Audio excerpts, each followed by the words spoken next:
Hello, hi, salam, namaste. A very warm welcome of each and every one of you on this amazing learning platform CA Point. This is Rahul Parmar, your mentor for the subject economics, and आज आप सब लोगों के सामने लेकर आया हूं आपके इकोनॉमिक्स के पेपर का सॉल्यूशन। जी हाँ दोस्तों, एक पेपर है जो हम लोगों ने आप लोगों को सबको शेयर किया था, ठीक है। और यही पेपर आप लोगों को इस वीडियो के लिंक में भी मिल जाएगा, डिस्क्रिप्शन बॉक्स में भी मिल जाएगा, और उसी का सॉल्यूशन मैं आप लोगों को करवाने वाला हूं।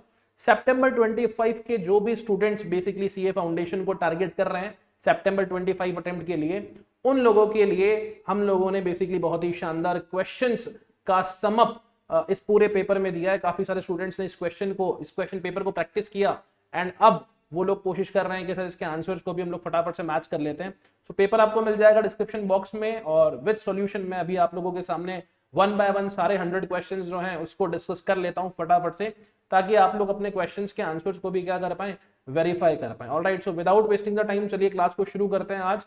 और इस सेशन में मैं बेसिकली उन सारे क्वेश्चंस को करने वाला हूं दोस्तों डिस्कस। ऑलराइट, क्या फटाफट से आ जाइए मेरे साथ और जुड़ जाइए। और अगर सेशन समझ में आ जाए, पसंद आ जाए, तो सर वीडियो को लाइक करना मत भूलिएगा। और ऐसे ही अपडेटेड कंटेंट के लिए इस चैनल को शेयर भी कर लीजिएगा, सब्सक्राइब भी कर दीजिएगा, ठीक है। अपने दोस्तों में शेयर कीजिएगा ताकि वो लोग भी ऐसे कंटेंट का बेनिफिट ले पाए, और चैनल को सब्सक्राइब भी आप लोगों को कर ही लेना, राइट। चलिए विदाउट वेस्टिंग द टाइम, जो सबसे पहला क्वेश्चन था आपका कौन सा, सबसे जो फर्स्ट क्वेश्चन था आपका, that was the price discrimination will be profitable only if the elasticity of demand in different markets in which the total market has been divided is.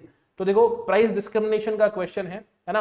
और प्राइस डिस्क्रिमिनेशन तभी प्रॉफिटेबल रहता है जब एक producer क्या करता है, एक अलग मार्केट जहां पे प्राइस इलास्टिसिटी ऑफ डिमांड अलग होगी वहां पर डिफरेंट प्राइस पे बेचेगा, और दूसरा मार्केट जहां पे price elasticity of demand different होगी वहां पे अलग प्राइस पे बेचेगा। तो दोनों में जब प्राइस इलास्टिसिटी क्या करेगी, डिफर करेगी, then only this particular tactic is basically successful, right, and it will be profitable. तो इसका आंसर क्या रह जाएगा, इसका आंसर रह जाएगा when the price elasticity of demand will be different across different market, है ना। प्राइस डिस्क्रिमिनेशन होता क्या है, एक ऐसी प्रैक्टिस जहां पे एक प्रोड्यूसर सेम प्रोडक्ट को अलग अलग मार्केट्स में अलग अलग लोगों को अलग अलग प्राइसेस पे क्या करता है, बेचता है। तो जिस समय प्राइस इलास्टिसिटी वेरी करेगी across the markets, then only उसके लिए प्राइस डिस्क्रिमिनेशन जो है ये क्या रहने वाला है, प्रॉफिटेबल रहने वाला है। तो जहां पे price elasticity of demand generally comparatively low होती है, ठीक है ना, वहां पे ये बेसिकली क्या करेगा, हायर प्राइस चार्ज करेगा। और जहां पे प्राइस इलास्टिसिटी ऑफ डिमांड ज्यादा होती है वहां पे ये क्या करेगा, लो प्राइस चार्ज करेगा। So it is clearly written, firms can charge higher prices in market with inelastic demand, यानी जहां पे इलास्टिसिटी कम होगी, and lower prices in the market with elastic demand to maximise their profitability and their revenue, right. Next question के ऊपर चलते हैं। Question number 2 है दोस्तों आपका, N example of positive economic analysis would be. दो तरीके के इकोनॉमिक एनालिसिस होते हैं, एक पॉजिटिव और एक नॉर्मेटिव। पॉजिटिव इकोनॉमिक्स एनालिसिस जो है बेसिकली बात करता है किसी पर्टिकुलर इवेंट की, किसी पर्टिकुलर हैपनिंग की, कि वो इवेंट क्या है, वो हैपनिंग क्या है ना, what is, what was and what would be. And जो नॉर्मेटिव इकोनॉमिक स्टेटमेंट्स होते हैं या नॉर्मेटिव इकोनॉमिक एनालिसिस होता है, वो उन इकोनॉमिक इश्यूज, इकोनॉमिक प्रॉब्लम्स के सॉल्यूशन के ऊपर बात करते हैं, यानी हमें क्या करना चाहिए। सबसे पहला जो ऑप्शन है आपके पास, an analysis of the relationship between price of food and quantity purchase, यानी रिलेशनशिप की स्टडी कर रहे हैं हम लोग, सिंपली ये स्टडी है ये। Determining how much income each person should be ignore, तो शुड आ गया, यानी ये कैसा है सर, नॉर्मेटिव है। Determining a fair price for food, है ना, कि भैया फेयर प्राइस क्या होनी चाहिए, ये भी सर क्या है, नॉर्मेटिव है। And deciding how to distribute the output of the economy, किस तरीके से आउटपुट डिस्ट्रीब्यूट किया जाना चाहिए। तो ये सारे क्या है, सजेशन स्टेटमेंट है, सॉल्यूशन स्टेटमेंट है, ओपिनियन स्टेटमेंट है। लेकिन option number A, analysis of the relationship between price of food and quantity purchase, यानी हम बात कर रहे हैं सर किसकी, व्हाट इज, यानी कैसा रिलेशनशिप है। So we are talking about the positive economic analysis. तो ऑप्शन नंबर ए जो है ये पॉजिटिव इकोनॉमिक एनालिसिस है, बाकी सारे नॉर्मेटिव, राइट। चलिए नेक्स्ट बात करते हैं, the kink demand curve model of oligopoly assumes, है ना। जो किंग डिमांड कर्व मॉडल है ये क्या अज्यूम करता है कि अगर मैं प्राइस को क्या करूंगा, अपने पास में रिड्यूस करूंगा, या प्राइस को क्या करूंगा, इंक्रीज करूंगा। ओलिगोपोली के अंदर क्या होता है, बहुत ही ज्यादा टफ कंपटीशन बेसिकली मार्केट में देखने को मिलता है। एक ओलिगोपोलिस्ट प्राइस कट करने की कोशिश करेगा तो हो सकता है उसके कॉम्पिटिटर उससे भी ज्यादा लेवल पे प्राइसेस क्या कर ले, कट कर ले, यानी प्राइस कट का उसको शायद बेनिफिट ना मिले। लेकिन प्राइस जब हायर करने की कोशिश करेगा, है ना, कि भैया मैं इंडस्ट्री में ट्रेंड सेटर हूं और मैं प्राइसेस को क्या कर लूं, हायर सेट कर लूं, तो मेरी जो डिमांड है या लोग भी हैं जो प्राइस हायर सेट करेंगे, तो हो सकता है ओलिगोपोली के अंदर कि बाकी जो फॉर्म्स है वो प्राइसेस को हायर सेट ना करे, लो प्राइस के ऊपर ही अपने कमोडिटीज को क्या करे, बेचना शुरू कर दे। तो देखो क्या लिखा है इसके अंदर, the kink demand curve model of oligopoly assume that response to a price increase is less than the response to a price decrease. Obvious ही बात है कि जब प्राइस इंक्रीज करते हो तो उससे जो रेस्पॉन्स आता है वो कंपैरेटिवली कम आता है, क्योंकि मार्केट में बाकी फर्म्स प्राइस रेज नहीं करेगी। लेकिन जैसे ही अपने पास में प्राइस डिक्रीज करते हो, है ना, तो उसका जो रिस्पॉन्स है वो कंपैरेटिवली क्या आएगा आपके पास में, जैसे ही प्राइस डिक्रीज करोगे तो बाकी के लोग भी आपसे ज्यादा प्राइस डिक्रीज कर देंगे, तो प्राइस डिक्रीज का शायद आप लोगों को फायदा ना मिले। ठीक है, तो response to a price increase is less, price बढ़ाओगे तो उसका रेस्पॉन्स क्या आएगा, कम आएगा, rather than response to a price decrease. अगर अपने प्राइस डिक्रीज कर दिया तो उसका रेस्पॉन्स ओलिगोपोलिस फर्म बढ़ चढ़ के क्या करेगी, देगी, यानी वो आपसे ज्यादा प्राइसेस क्या कर देगी, रिड्यूस कर देगी। तो क्या लिखा है, in the kink demand curve model firms believe that competitors will not follow price increase, यानी आप प्राइस बढ़ाओगे तो कॉम्पिटिटर्स क्या बोलेंगे, भाई तो प्राइस बढ़ा, बैठा रहे आराम से, हम प्राइस ना बढ़ाने वाले, हम तो लोअर प्राइस पे भी चीजों को बेचेंगे। लेकिन जैसे ही प्राइस डिक्रीज आपने करी तो वो लोग आपसे ज्यादा प्राइस डिक्रीज कर देंगे, तो आपके प्राइस डिक्रीज करने का शायद कोई मतलब ना रहे, making demand curve more elastic for the price cuts, यानी प्राइस कट्स पे डिमांड कर्व क्या हो जाएगा, ज्यादा इलास्टिक हो जाएगा। ठीक है, सो किंग डिमांड कर्व क्या करता है कि response to a price increase generally कम रहेगा as comparative to the response to a price decrease. Alright, क्या, एंड ऑप्शन नंबर बी इसका इनवर्स है, so that's why it is incorrect. Option number C कहता है elasticity of demand is constant regardless of whether price increase और decrease. तो kink demand curve में ऐसा नहीं होता, इलास्टिसिटीज प्राइस इंक्रीज पे अलग होती है और प्राइस डिक्रीज पे अलग होती है। Elasticity of demand is perfectly elastic if price increases and perfectly elastic. तो परफेक्ट इलास्टिक और इलास्टिक जैसा कुछ नहीं होता।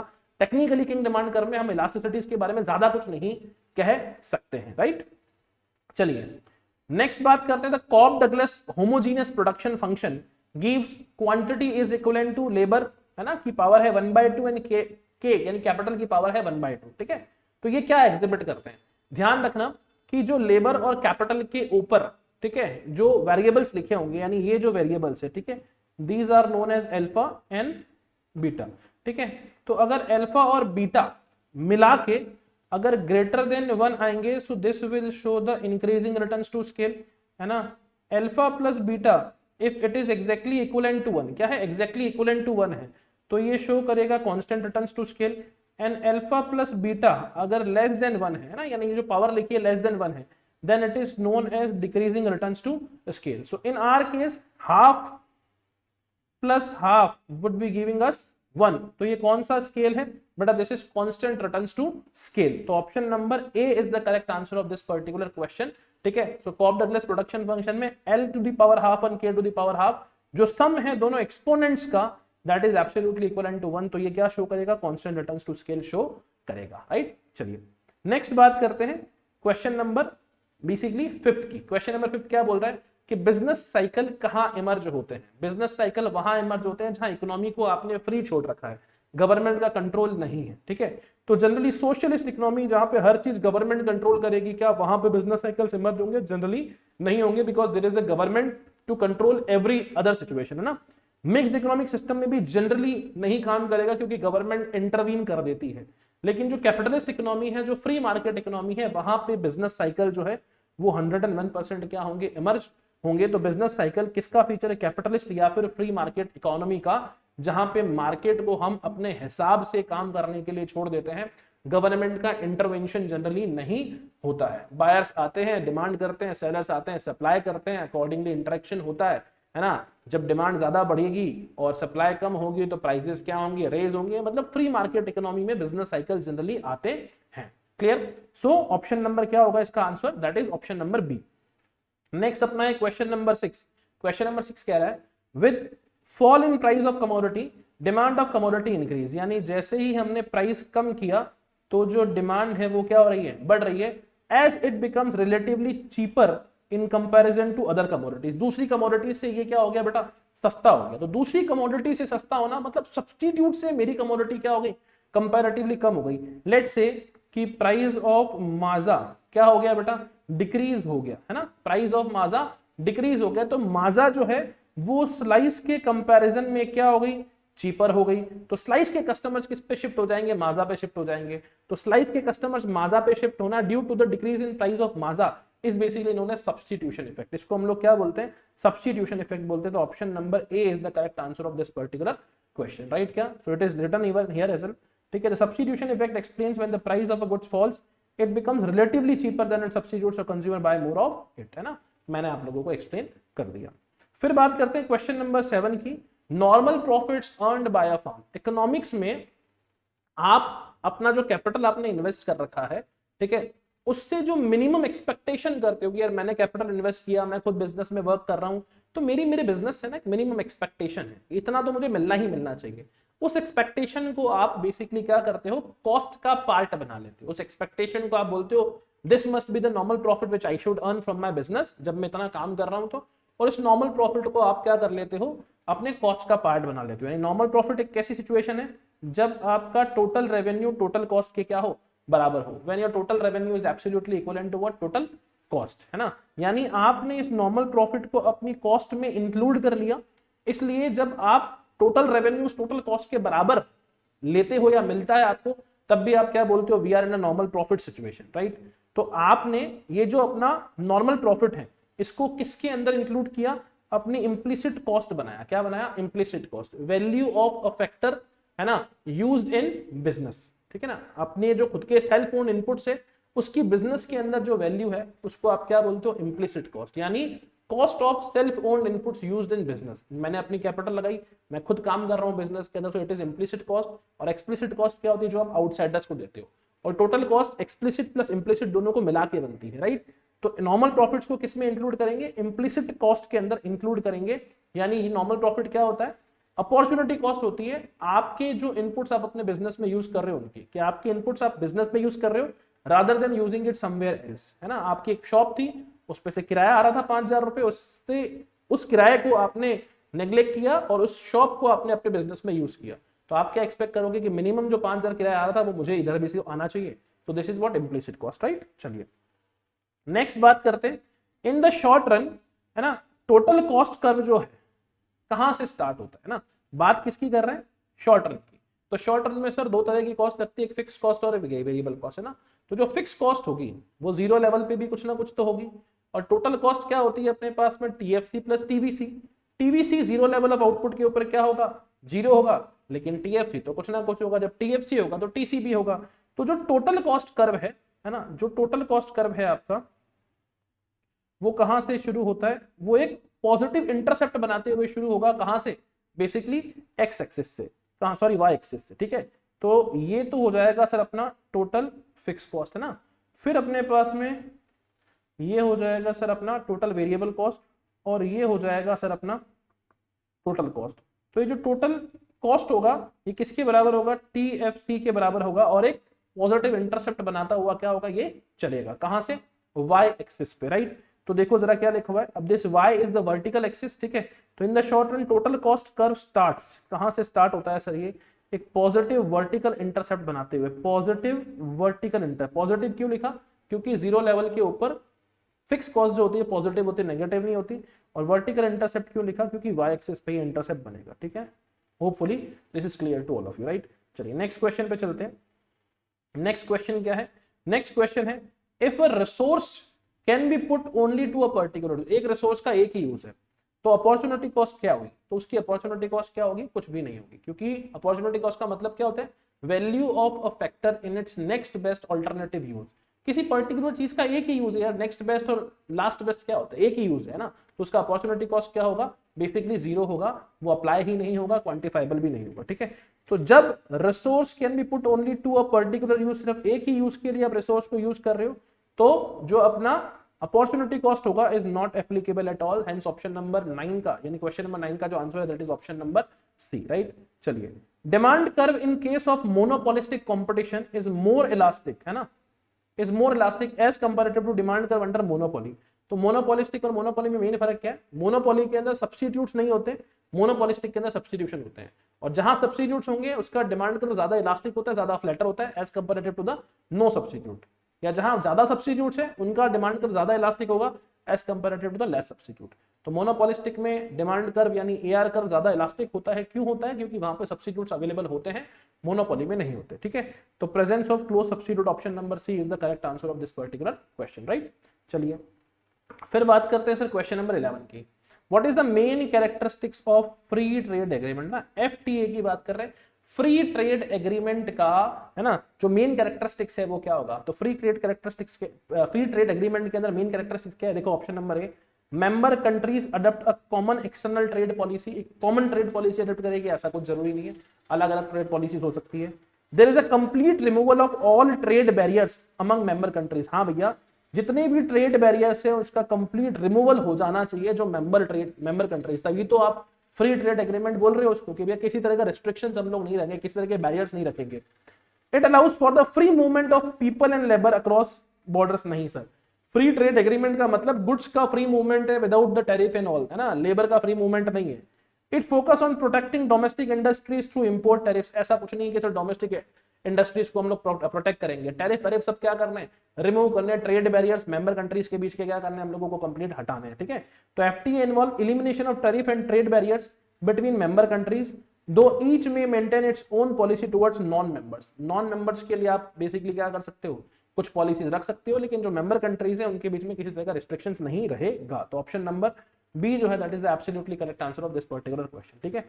फिर बात करते हैं demonstration effect is the term coined bye, demonstration effect किसने कॉइन किया था, सीधा सीधा नाम है आपको याद रखना है, जेम्स ड्यूसेनबेरी ने, किसने, जेम्स ड्यूसेनबेरी ने, ठीक है। ये कॉन्सेप्ट बेसिकली बताया था डेमोन्स्ट्रेशन इफेक्ट, क्या बोलता है कि कंज्यूमर बिहेवियर किस तरीके से इन्फ्लुएंस होगा by the consumption pattern of others, यार दूसरा कार ले रहा है मैं भी कार ले लूं, अगले ने आईफोन 17 प्रो मैक्स ले लिया सर मुझे भी ले लेना चाहिए, ठीक है। ये इफेक्ट जो एक पर्सन के कंजप्शन से दूसरे पर्सन के ऊपर क्या पड़ता है, इफेक्ट पड़ता है, this is called as demonstration effect, right. किसने इफेक्ट बेसिकली इजाद किया था इसको, जेम्स ड्यूसेनबेरी ने, याद रखिएगा आप लोग। Next is question number 13 which I have given to you.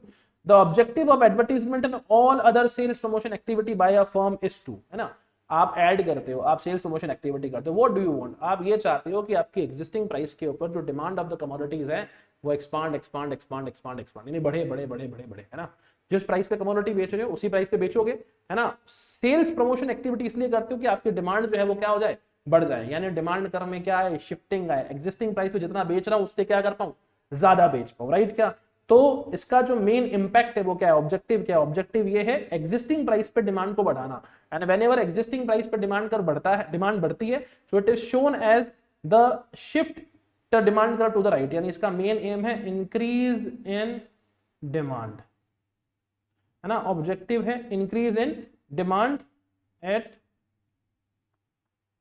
Existing price, ना एग्जिस्टिंग प्राइसेस पे डिमांड को क्या कर देना, बढ़ा देना, राइट। चलिए तो ऑप्शन नंबर क्या हो गया, B is the correct answer.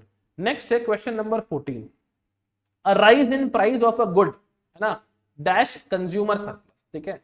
Consumer basically price of goods क्या होगा, बढ़ेगा ना, तो कंज्यूमर का सरप्लस क्या होगा, डिक्रीज होगा, है ना, क्योंकि जो कंडीशन होती है अपने पास में, कंज्यूमर सरप्लस कैसी सिचुएशन को कहते हैं, कंज्यूमर सरप्लस कहते हैं MUX अपॉन PX, या इसको इस तरीके से लिख लो, है ना, या इसको आप लोग इस तरीके से लिख लो कि MUX अपॉन MUM, ये बेसिकली क्या है सर, ज्यादा है किससे, PX से, है ना, MUX upon MUM is equal two is greater than what, PX। तो ये सिचुएशन होती है सर कंज्यूमर सरप्लस की, ठीक है।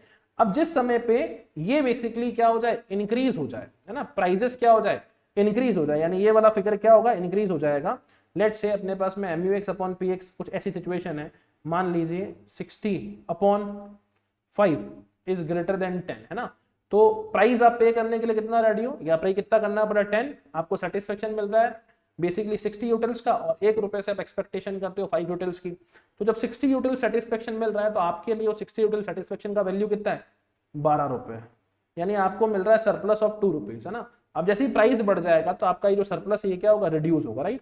तो बहुत ही सिंपल सी सिचुएशन, जैसे ही प्राइस ऑफ गुड्स राइज होता है, ठीक है, कंज्यूमर सरप्लस क्या होगा, डिक्रीज हो जाएगा। So option number B is the correct answer, ठीक है। ये 60 अपॉन 5 12 रुपए जो है that is your willingness to pay, and 10 rupees is what you need to pay, right. तो ये रिड्यूस करेगा गैप को, अगर 10 11 हो जाएगा तो आपका कंज्यूमर सरप्लस क्या हो जाएगा, बेसिकली कम हो जाएगा। यहाँ पे +2 का सरप्लस है, और अगर 12 इज ग्रेटर देन 11 हो गया तो यहाँ पे सरप्लस हो जाएगा सिर्फ +1 का, तो कंज्यूमर सरप्लस जो है वो क्या हो जाएगा, डिक्रीज हो जाएगा, राइट। क्या, चलिए नेक्स्ट क्वेश्चन पे चलते हैं। If the firms are not working to full capacity the supply will, firms ने अभी तक अपनी फुल कैपेसिटी पे काम करना शुरू नहीं किया, यानी जब जब फर्म्स के प्रोडक्ट की प्राइसेस क्या होगी, बढ़ेगी, तो फर्म क्या कर सकती है, ज्यादा सप्लाई कर सकती है, यानी whenever firms products prices are tends to be increasing, market में ज्यादा प्राइस मिल गया तो फर्म के पास पोटेंशियलिटी रहेगा कि फर्म्स क्या करेगी, सप्लाई ज्यादा कर देगी। तो when the firms are not working to full capacity, इसका मतलब वो अपनी अंडर कैपेसिटी पे काम कर रही है, तो सप्लाई कैसी रहेगी सर, इलास्टिक रहेगी। क्या रहेगी, इलास्टिक रहेगी। लेकिन सपोज करो एक फर्म अपनी फुल कैपेसिटी पे काम कर रही है, अब आप उसको बोलते हो कि भैया मैं अपने प्रोडक्ट का प्राइसेस जो है आपके प्रोडक्ट का बढ़ा के दे दूंगा, firms can not produce more, reason being firm already अपनी फुल एफिशिएंसी पे काम कर चुकी है, फुल कैपेसिटी पे काम कर चुकी है, ठीक है। तो जो फर्म की इलास्टिसिटी ऑफ सप्लाई रहेगी वो क्या रहेगी, इनइलास्टिक रहेगी, अगर फर्म फुल कैपेसिटी पे काम कर रही है। और अगर कैपेसिटी बची तो firm can expand it's output, right. तो ऑप्शन नंबर यहाँ पे क्या होगा, ऑप्शन नंबर बी, यानी इलास्टिक रहेगा। यानी फर्म्स की अगर कैपेसिटी बची है, प्राइस बढ़ेगा तो फर्म डिमांड सप्लाई क्या करेगी, बढ़ा देगी। So if firms are operating below capacity, they can easily increase the output in response to price increase, making supply more elastic, right? चलिए नेक्स्ट है, which of the following is the characteristics of land, है ना। 4 major अपने factors of production होते हैं, है ना, land, labour, capital और entrepreneurship. These are the 4 major, है ना, फैक्टर्स ऑफ प्रोडक्शन। अब इसमें से लैंड की कैरेक्टरिस्टिक्स क्या है, land is passive factor. Obviously land अपने आप पे काम नहीं कर सकते। टू यूज द लैंड या to use the productivity of land we require the human power. सोचा है कभी लैंड अपने आप फर्टाइल हो गई, लैंड पे अपने आप बाजरा प्रोड्यूस हो गया, वीट प्रोड्यूस हो गया, है ना, नहीं होगा सर। लैंड को अगर काम में लेना है, उसकी एफिशिएंसी को काम में लेना है, तो हमें मैन चाहिएंगे, ह्यूमंस चाहिएंगे। ह्यूमंस उसके ऊपर काम करेंगे तभी हम लोग क्या कर पाएंगे, उसको लैंड को यूज कर पाएंगे। तो लैंड जो है वो पैसिव फैक्टर है, ह्यूमन बीइंग्स जो है वो एक्टिव फैक्टर है ना। इट इज इमोबाइल, बिल्कुल सही बात है ना, ये भी सही बात है। इट इज हेटेरोजीनस, है ना, सारी लैंड जो है वो फर्टिलिटी में सेम नहीं होती, प्रोडक्टिविटी में सेम नहीं होती। किसी का फर्टिलिटी अलग है, किसी का फर्टिलिटी अलग है ना, क्लियर। कोई बंजर जमीन है, कोई उपजाऊ जमीन है, ठीक है। तो सबका जो फर्टिलिटी लेवल है वो क्या करता है, डिफर करता है, ठीक है, क्लियर। लैंड इमोबाइल है, एक जगह से उठा के दूसरी जगह पे लेके भी नहीं जा सकते, ठीक है। तो ऑप्शन नंबर क्या है correct, option number D is the correct answer of this question number 16, राइट। Hopefully you people are able to understand. Next चलिए, the negatively sloped part of long run average total cost, है ना। अब देखो जरा, अगर हम लोग बात करें कॉस्ट कर्व्स की, ठीक है ना, तो जितने भी कॉस्ट कर्व्स होते हैं, ठीक है ना, वो क्या होते हैं सर, यू शेप होते हैं। कैसे होते हैं, यू शेप होते हैं, ठीक है। अब लेट्स से यहां हम लोग बात किसकी कर रहे हैं, long run average total cost की, है ना। तो long run average total cost curve की बात कर रहे हैं भैया, ये यू शेप होता है।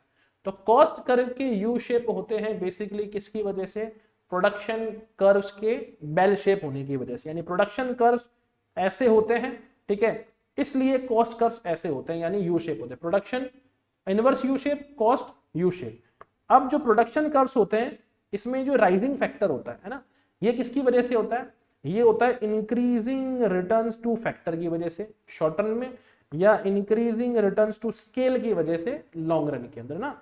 और जो डिमिनिशिंग होता है, ये किसकी वजह से होता है, diminishing returns to factor in short run और diminishing returns to scale in long run, on a very simple note.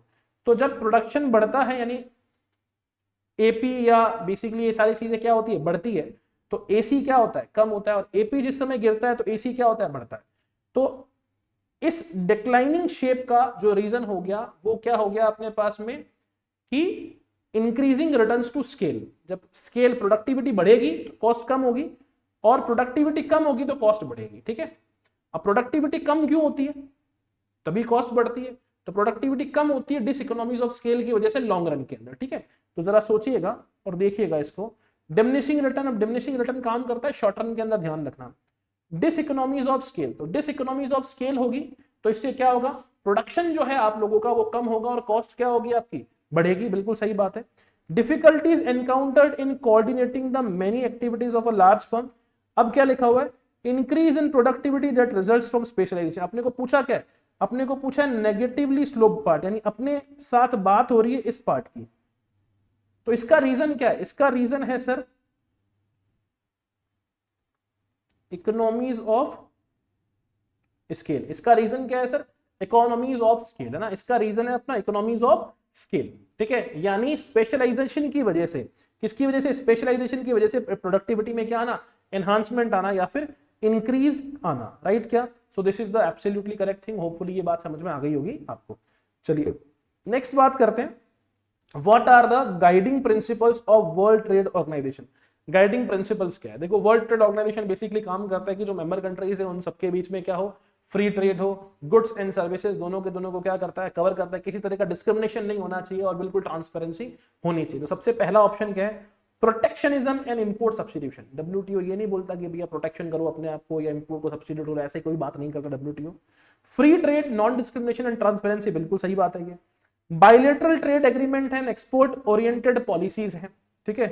Monetary policy, monetary policy के बारे में डब्ल्यूटीओ बात थोड़ी ना करेगा, डब्ल्यूटीओ किसके बारे में बात करेगा, डब्ल्यूटीओ बात करेगा कि भैया आपके मार्केट्स क्या हो, ओपन हो, इक्वल ट्रीटमेंट हो सारी मेंबर कंट्रीज के ऊपर, और ट्रांसपेरेंसी आए। तो सबसे जो बेस्ट ऑप्शन है आपका वो क्या है, फ्री ट्रेड रहे, नॉन डिस्क्रिमिनेशन हो और ट्रांसपेरेंसी बनी रहे, किसी तरह का डिस्क्रिमिनेशन ना हो, मेंबर कंट्रीज किसी तरह का डिस्क्रिमिनेटरी बिहेवियर नहीं करेगी, राइट। चलिए फिर बात करेंगे example of third degree price discrimination की बात करें ना, किसकी बात करें, थर्ड डिग्री प्राइस डिस्क्रिमिनेशन की बात करें। तीन तरह के प्राइस डिस्क्रिमिनेशन होते हैं, है ना, फर्स्ट डिग्री, सेकंड डिग्री और थर्ड डिग्री। अब थर्ड डिग्री प्राइस डिस्क्रिमिनेशन में क्या होता है, consumer group to consumer group prices को क्या करना, डिफर करना, क्या करना, consumer group to group prices को क्या करना, डिफर करना। एक कंज्यूमर ग्रुप को अलग प्राइसेस पे दिया और दूसरे कंज्यूमर ग्रुप को क्या दिया, अलग प्राइसेस पे दिया, ठीक है। अब ध्यान रखना डंपिंग के अंदर क्या है, डंपिंग के अंदर लोअर प्राइस आप रखोगे फॉरेन कंट्री में और ज्यादा प्राइस रखोगे किसके अंदर, डोमेस्टिक कंट्री में। तो एक कंज्यूमर ग्रुप हो गया आपका फॉरेन, एक कंज्यूमर ग्रुप हो गया आपका डोमेस्टिक। तो ये क्या है, थर्ड डिग्री प्राइस डिस्क्रिमिनेशन का तरीका है। सेकंड क्या हो गया, charging different prices for domestic and commercial use, है ना। अगर डोमेस्टिक यूज में जो आ रहा है तो उसके लिए अलग प्राइस, कमर्शियल यूज के लिए आ रहा है तो अलग प्राइस, है ना। जैसे कि इलेक्ट्रिसिटी के प्राइसेस हैं, है ना, कमर्शियल यूज के लिए इलेक्ट्रिसिटी बिजली महंगी मिलती है, डोमेस्टिक यूज के लिए सस्ती मिलती है। तो कंज्यूमर ग्रुप अलग हुआ तो प्राइस अलग हो गया, यहां कंज्यूमर ग्रुप डोमेस्टिक हुआ तो प्राइस अलग हो गया। फिर lower price in railways for senior citizen, तो सीनियर सिटीजन एक कंज्यूमर ग्रुप है ना, उसको अलग प्राइस और बाकी नॉर्मल लोगों को क्या हुआ, अलग प्राइस। डंपिंग के अंदर क्या है, फॉरेन कंट्रीज के अंदर अलग प्राइस, डोमेस्टिक कंट्रीज में क्या अलग प्राइस, मतलब फॉरेन कंट्रीज में लोअर और डोमेस्टिक कंट्री में हायर, ठीक है। तो थर्ड डिग्री प्राइस डिस्क्रिमिनेशन देखो क्या करता है, charging different prices to different consumer groups based on their price elasticity. तो ये सभी किसके एग्जांपल है, थर्ड डिग्री प्राइस डिस्क्रिमिनेशन के एग्जांपल। डंपिंग भी, है ना, डोमेस्टिक और कमर्शियल यूजर्स की अलग अलग प्राइस और सीनियर सिटीजन से रेलवे में अलग प्राइस। ना सिंपल बुक के आंसर्स है या बुक का कंटेंट है, ध्यान रखिएगा ना, आईसीए की बुक की बात कर रहा हूं। अब भैया लैगिंग इंडिकेटर्स की बात करें, तीन तरह के इंडिकेटर्स हैं, कंटिंजेंट इंडिकेटर्स हो गए, लैगिंग इंडिकेटर्स हो गए और लीडिंग इंडिकेटर्स हो गए ना। तीनों के सिंपल सिंपल एग्जांपल दिए हुए, आप लोग अगर अपनी बुक को थोड़ा सा ध्यान से पढ़ लोगे तो, ठीक है। अब इनमें से अगर बात करें लैगिंग इंडिकेटर्स कौन कौन से हैं, what are the lagging indicators, ठीक है। तो भैया ये जो सारे दिख रहे हैं ना आप लोगों को lagging indicators, unemployment, corporate profit, interest rate, these all are the lagging indicators. ये सारे के सारे भैया क्या है, लैगिंग इंडिकेटर्स है ना। ज्यादा डिटेल के अंदर आप लोग बुक को खोलोगे, अगेन बता दो तीन तरह के इंडिकेटर्स है, कंटिंजेंट इंडिकेटर्स है, लैगिंग इंडिकेटर्स है और अपने पास में लीडिंग इंडिकेटर्स है, ठीक है ना। क्लियर, सिंपल सी चीज है। तो अनएम्प्लॉयमेंट हो गया, कॉर्पोरेट प्रॉफिट हो गया, ये क्या करते हैं, इकोनॉमी की हिस्टोरिकल परफॉर्मेंस अपने पास में बताते हैं with reference to change in these indicators, है ना। जितने भी इन इंडिकेटर्स के अंदर चेंजेस होंगे तो इकोनॉमी की हिस्टोरिकल कंडीशंस क्या होगी आप लोगों को पता चल जाएगी, राइट क्या, ठीक है। चलिए तो बिफोर एंड आफ्टर ट्रेंड्स आपको पता चलेंगे, अनएम्प्लॉयमेंट कम हो रहा है या बढ़ रहा है, कॉर्पोरेट प्रॉफिट कम हो रहे हैं या बढ़ रहा है, इंटरेस्ट रेट्स कम हो रही है बढ़ रही है। तो इकोनॉमिक कंडीशन जैसे जैसे इकोनॉमी की चेंज होगी वैसे वैसे ये सारे इंडिकेटर्स भी क्या होंगे, चेंज होंगे, ठीक है। So these indicators are following what, these are following the economic trends. Unemployment हो गया, कॉर्पोरेट प्रॉफिट हो गया, इंटरेस्ट रेट्स हो गए, these are responding after the change in economic condition. Economy के अंदर जैसे ही इकोनॉमिक कंडीशन चेंज हुई, है ना, बूम आया, है ना, इकोनॉमिक स्लो डाउन हुआ, तो ये सारे कंडीशंस भी क्या होते हैं, जैसे बूम आता है तो अनएम्प्लॉयमेंट कम होता है, कंपनीज के प्रॉफिट क्या होते हैं, बढ़ते हैं, है ना। क्लियर, ये सारी चीजें होगी। तो ये सारे के सारे क्या लैगिंग इंडिकेटर्स हैं, ध्यान रखिएगा। फिर बात करते हैं डंपिंग क्या है सर, अभी अपन ने पढ़ा था, ठीक है। Dumping is a trade policy practice where a foreign company, अब देखना जनरली हमारे देश की कंपनी है तो बाहर के देशों में सस्ती रेट में माल बेचेगी क्योंकि वहां टैरिफ लग जाएगा ना यार, है ना, और हमारे देशों में बेसिकली क्या करेगी, महंगी रेट पे चीज बेचेगी।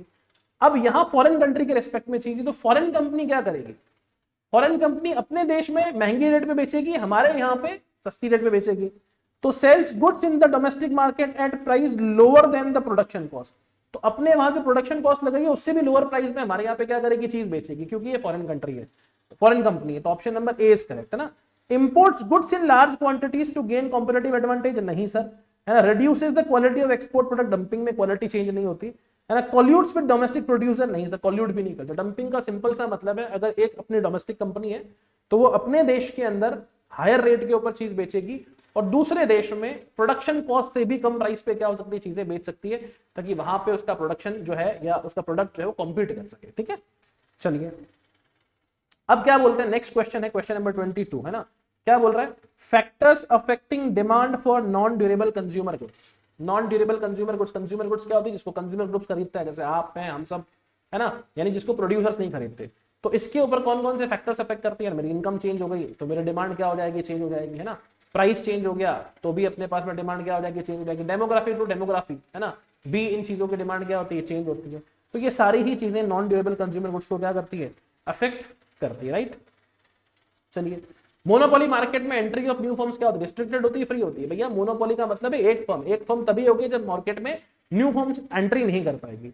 तो is restricted all the times, possible only in long run, कोई लॉन्ग रन शॉर्ट रन नहीं होता सर, सारा टाइम रिस्ट्रिक्टेड रहती है, ध्यान रखिएगा आप लोग, है ना। चलिए, फिर हम बात करते हैं थ्योरी ऑफ ग्रुप बिहेवियर। भैया ग्रुप बिहेवियर कहां दिखता है, जहां पे लोग एक साथ मिलकर काम करते हैं ना, कोल्यूसिव ओलिगोपोली, जिसको कार्टेल बनाना भी बोलते हैं। तो एक साथ मिलकर, देखो मोनोपोलिस्टिक कंपटीशन मार्केट में कभी फर्म्स एक साथ नहीं मिलती है, ओलिगोपोली में मिल जाती है ना। जैसे अभी आप लोगों ने देखा होगा मोटा भाई, है ना, टेक्निकली दिख रहा है अपने को कि ये लोग मिले नहीं है। ओपीईसी कंट्रीज की बात करें, oil and petroleum extraction countries जो भी है, एक साथ मिलकर क्या कर रही है, डिसीजन ले रही है कि भैया रिसोर्सेज हमारे खुद के हैं, हमको क्या करना है, बेसिकली सबको ये चीजें बेचनी। तो ओपीईसी कंट्रीज जो है ना, ओपेक जिसको आप लोग बोलते हो, ठीक है, ये एक साथ मिलकर क्या कर रही है, सारे ही नेशंस को एक ही प्राइसेस के ऊपर क्या कर रही है, क्रूड ऑयल बेसिकली बेच रही है, ठीक है ना। जैसे इंडिया की बात करें, इंडिया में जियो, एयरटेल, वीआई ये सब है, 3-4 लोग हैं। जैसे जियो ने प्राइस बेसिकली बनाई तो बाकी सब ने भी क्या कर दी, एक तरीके से बढ़ा दी। तो हो सकता है ये लोग कार्टेल की तरह बिहेव करते हो। तो ग्रुप बिहेवियर जनरली दिखता है कहां पे सर, ओलिगोपोली मार्केट के अंदर दिखता है। किसमें दिखता है, ओलिगोपोली मार्केट में दिखता है। चलिए, अब बात करते हैं allocation of resources. Allocation of resources की बात कहां करते हैं, ठीक है ना, कि भैया how to allocate the scarce resources, है ना, to fulfil the unlimited human wants.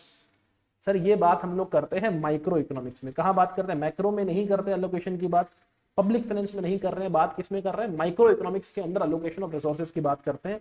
तो micro economic studies how resources are allocated among the competing uses, कि किसी पर्टिकुलर रिसोर्सेज की यूसेज बहुत ज्यादा है, उसका अलोकेशन किस तरीके से करना है, so that we get the best, है ना। तो इसको हम लोग कहां स्टडी करते हैं, माइक्रो इकोनॉमिक्स में। चलिए, क्वेश्चन नंबर 26 पे देखें, U shaped cost curve is never represented as, यानी बात कर रहा है इनमें से कौन सा कर्व यू शेप नहीं होता। तो देखो, एवरेज वेरिएबल कॉस्ट होता है, एवरेज कॉस्ट कर्व भी यू शेप होता है, मार्जिनल कॉस्ट कर्व भी यू शेप होता है। एवरेज फिक्स कॉस्ट कर्व कभी यू शेप नहीं होता, ये होता है रेक्टेंगुलर हाइपरबोला शेप। कैसा होता है सर, रेक्टेंगुलर हाइपरबोला शेप होता है। कैसा होता है, रेक्टेंगुलर हाइपरबोला शेप होता है, ध्यान रखिएगा, ठीक है। तो ऑप्शन नंबर क्या होगा, ए, यानी AFC curve is never represented as the U shape curve, right. चलिए, फिर बात करते हैं कि जितनी भी गिवन गुड्स है, दीज आर गिवन goods are technically highly inferior goods.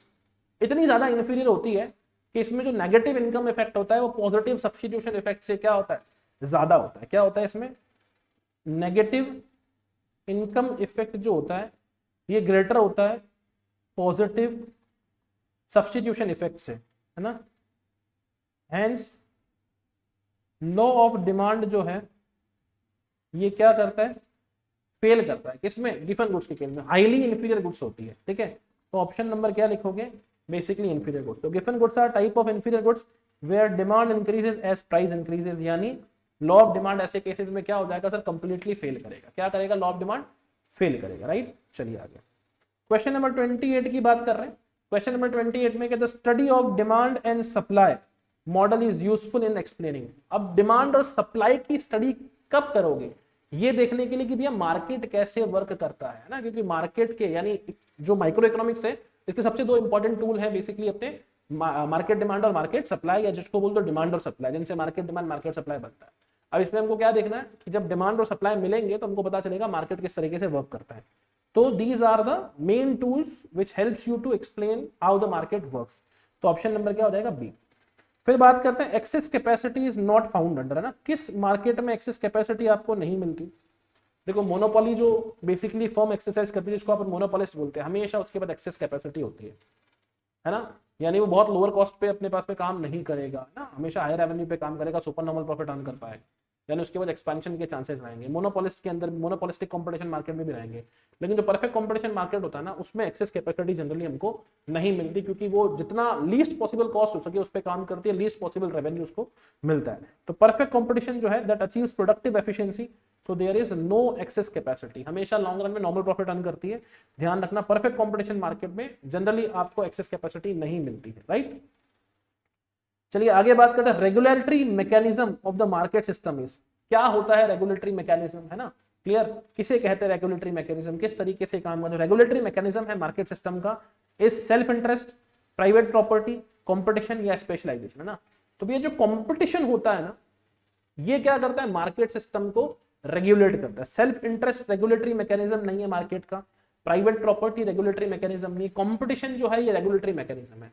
Competition होता है इसलिए जब भी फर्म्स को सुपरनॉर्मल प्रॉफिट दिखता है वो मार्केट में एंट्री करती है, लॉसेस दिखते हैं तो मार्केट में चली जाती है, ठीक है ना। तो मार्केट को रेगुलेट कौन करता है, कंपटीशन रेगुलेट करता है। तो option number C is the correct answer of this particular question. Next answer question number 31 में, demand for a product will tend to be more elastic if it exhibits which of the following characteristics.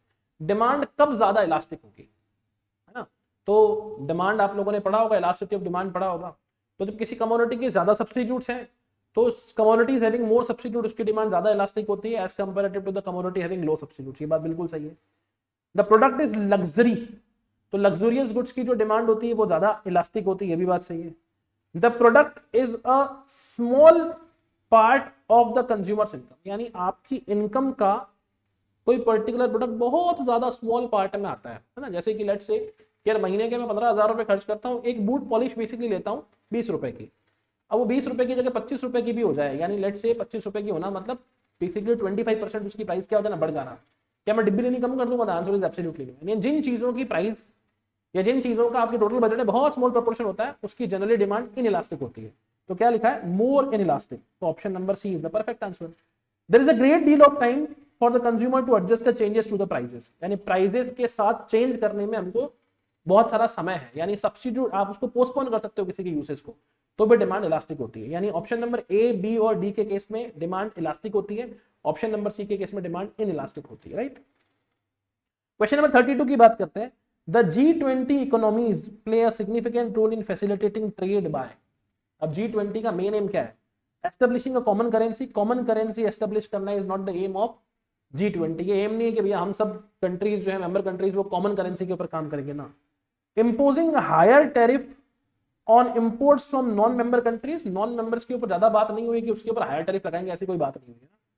Promoting protectionist trade policy, कि हम ऐसी trade policies बनाएंगे जिससे protection हो हमारा, ऐसी भी कोई बात नहीं हुई। G20 का जो मेन एम है वो क्या है, कॉपरेट करना इंटरनेशनल ट्रेड पे और इकोनॉमिक इश्यूज पे। जितने भी इकोनॉमिक इश्यूज आ रहे हैं और इंटरनेशनल ट्रेड है उसमें हम लोगों को कॉपरेट करना, एक साथ मिलकर क्या करना, काम करना। तो ये ग्लोबल ट्रेड के ऊपर काम कर रहे हैं and economic policies among the largest economies. तो G20 promotes cooperation on global trade and economic policies among the largest economies. So option number D जो है that is the main motive of the G20 countries.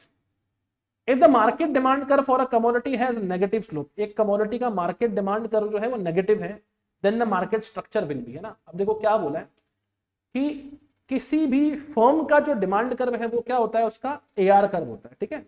So if the market demand curve of a commodity has its negative slope, यानी अगर price reduce होगा तो demand बढ़ेगी, तो भैया कौन सा स्ट्रक्चर होगा, ये सोच के देखो।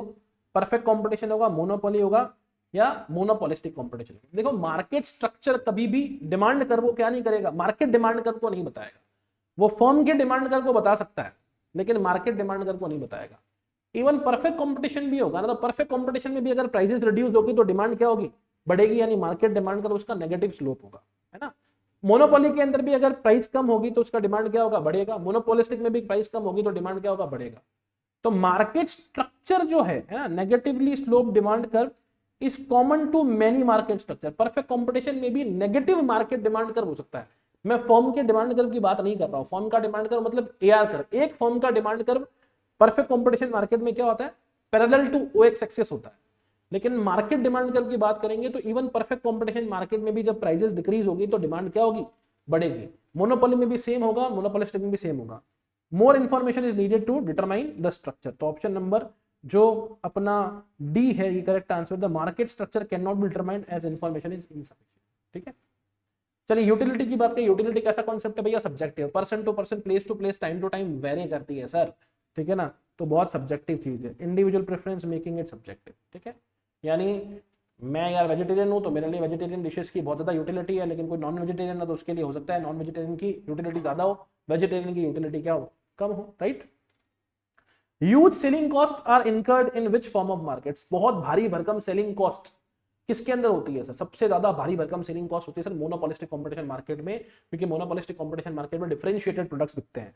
तो option number A is the absolutely correct answer. ठीक है, firms in monopolistic competition use advertising to differentiate their products leading to high selling cost. Option number A, आंख बंद करके टिक कर लेना।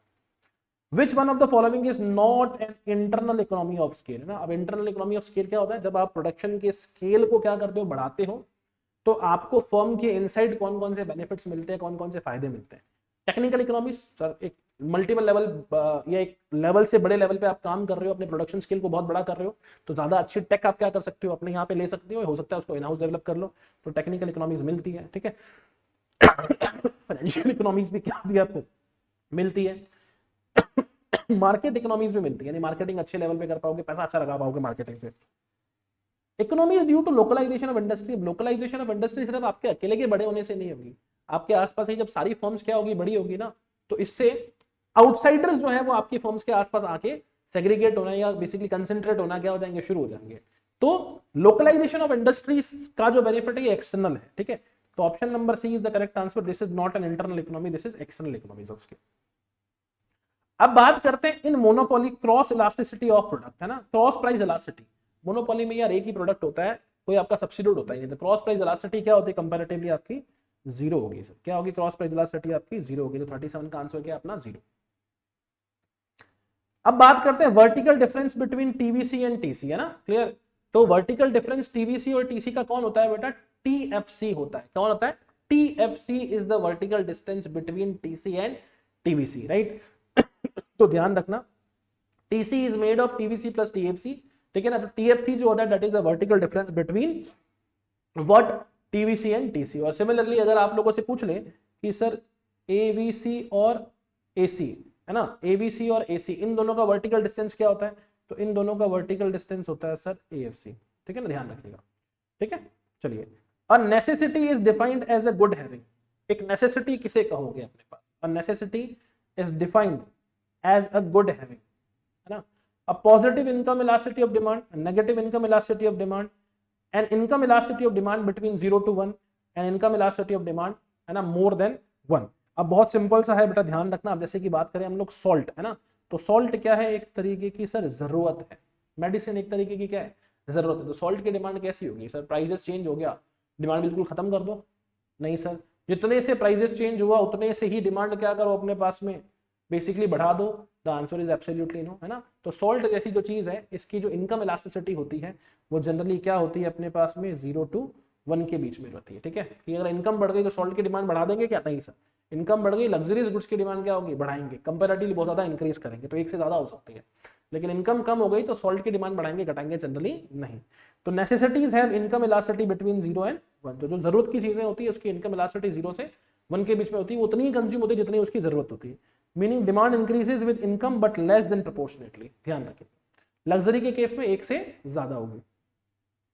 इन the long run some firm will exhibit, बात कर रहे हैं लॉन्ग रन की, some firm will exit the market if the price of good offered for sale is less than, ना, लंबे समय में अगर जो प्राइस है अपना एआर जो है ना, अगर ये लेस देन एसी हुआ, क्या हुआ? Less than AC. Long run में एसी को कंसिडर करेंगे, यानी एवरेज कॉस्ट को कंसिडर करेंगे। तो अगर प्राइस यानी एआर आपका एसी से कम हुआ, यानी अगर आपको लॉसेज हो गए, तो फर्म क्या करेगी सर? मार्केट से एग्जिट कर जाएगी। ठीक है, तो क्या लिखा है? In the long run some firms will exit the market, exit करेंगे sir, if the price of goods offered for sale is less than, price यानी एआर जो है ना, प्राइस यानी जो एआर है आपका वो एसी से कम है। एसी बोले तो एवरेज टोटल कॉस्ट, एसी बोले तो average total cost. Short run में we use to see the average variable cost, इसमें average total cost.